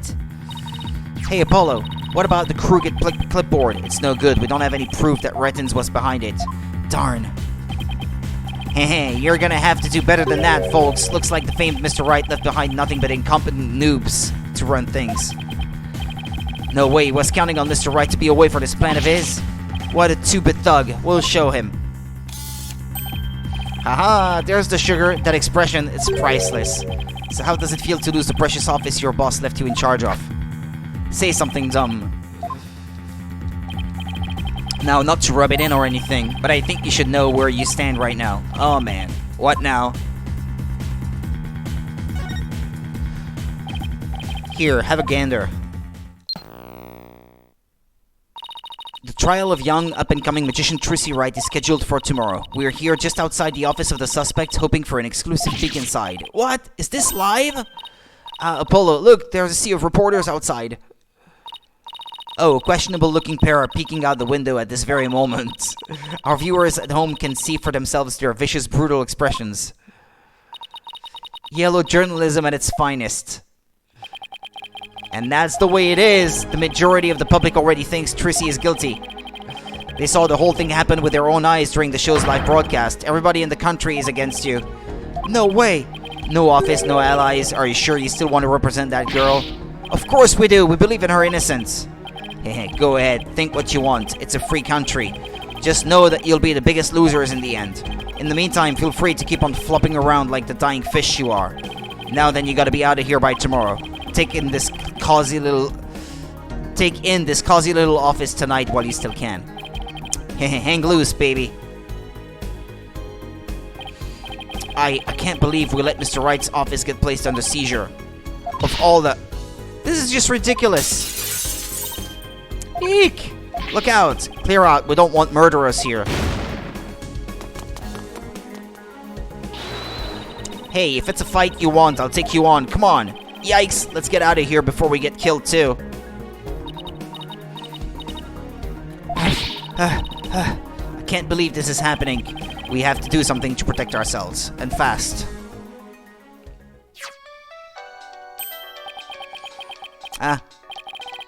Mr. Wright finally returning the call. Apollo! I got your messages. How is she? Is Trissy okay? She's not crying, is she? Does she have a lawyer? Mr. Wright, it's all a giant mess. Poor Trissy and the office. Our office. Apollo? Okay. We'd better both take a deep breath. Wow, I see. And he's saying you have to be out by tomorrow? I'm so sorry, Mr. Wright. I wish there was something I could have done. This is quite the mess, isn't it? Even if I left right now, I wouldn't be there in time for the trial tomorrow. I'm sorry, Apollo, but I need you to handle this for me. Of course, we can handle the defense, but the office... It's too soon to give up on that. What do you mean? The contract only addresses Trissy's liability if she causes the show to be cancelled. So you just have to prove in court tomorrow that it wasn't Trissy's fault. Hey, you're right. So everything depends on your winning that trial tomorrow. Trissy's fate and the fate of our office. It's all riding on your shoulders, Apollo. I know. I'll be fine, right? Apollo! I've been watching you grow over these past 2 years. That's why I can say, with absolute confidence, that you'll be fine. Really? I've seen you earn victory after victory in some pretty dicey situations, and guide Athena, helping her along her way too. That's why I know you're ready, why I know I can leave Trissy and the office to you. I believe in you, Apollo. Thank you, Mr. Wright. Good luck tomorrow. Thank you, I'm fine. Everything will be fine. You can call me anytime if you feel you need to, but I'll be fine on my own, right? Yes, I think so too. I can do this. That's the spirit. Give it your best out there, Apollo. What is it, Apollo? What are you smiling about? Who, me? It's nothing. Mr. Wright believes in me. I can't let him down. We have to win this trial, Athena. I couldn't agree more, and I'll do everything in my power to help. Our opponent tomorrow. Prosecutor Sadmari, huh? Why now of all times? Still, I don't care who it is. I can't afford to let my guard down for anyone.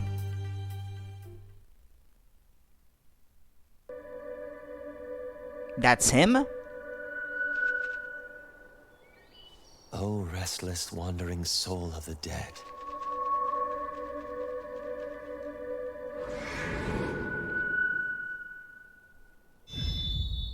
Prosecutor Sadmati. Oh. Sorry to disturb you, but I figured I should tell you. The lead attorney's been decided. It's Apollo Justice. Apollo Justice. Okay. To be continued. Well, that's my cue then. I'll be off. I'll have dinner. Wash the dishes, all that stuff, and then I'll be back. And it's gonna be Mario Kart tonight. Let's save. Okay. Right, that'll be it. Thank you for watching, and I'll be back later for Mario Kart and tomorrow with this game. See you later. Bye-bye.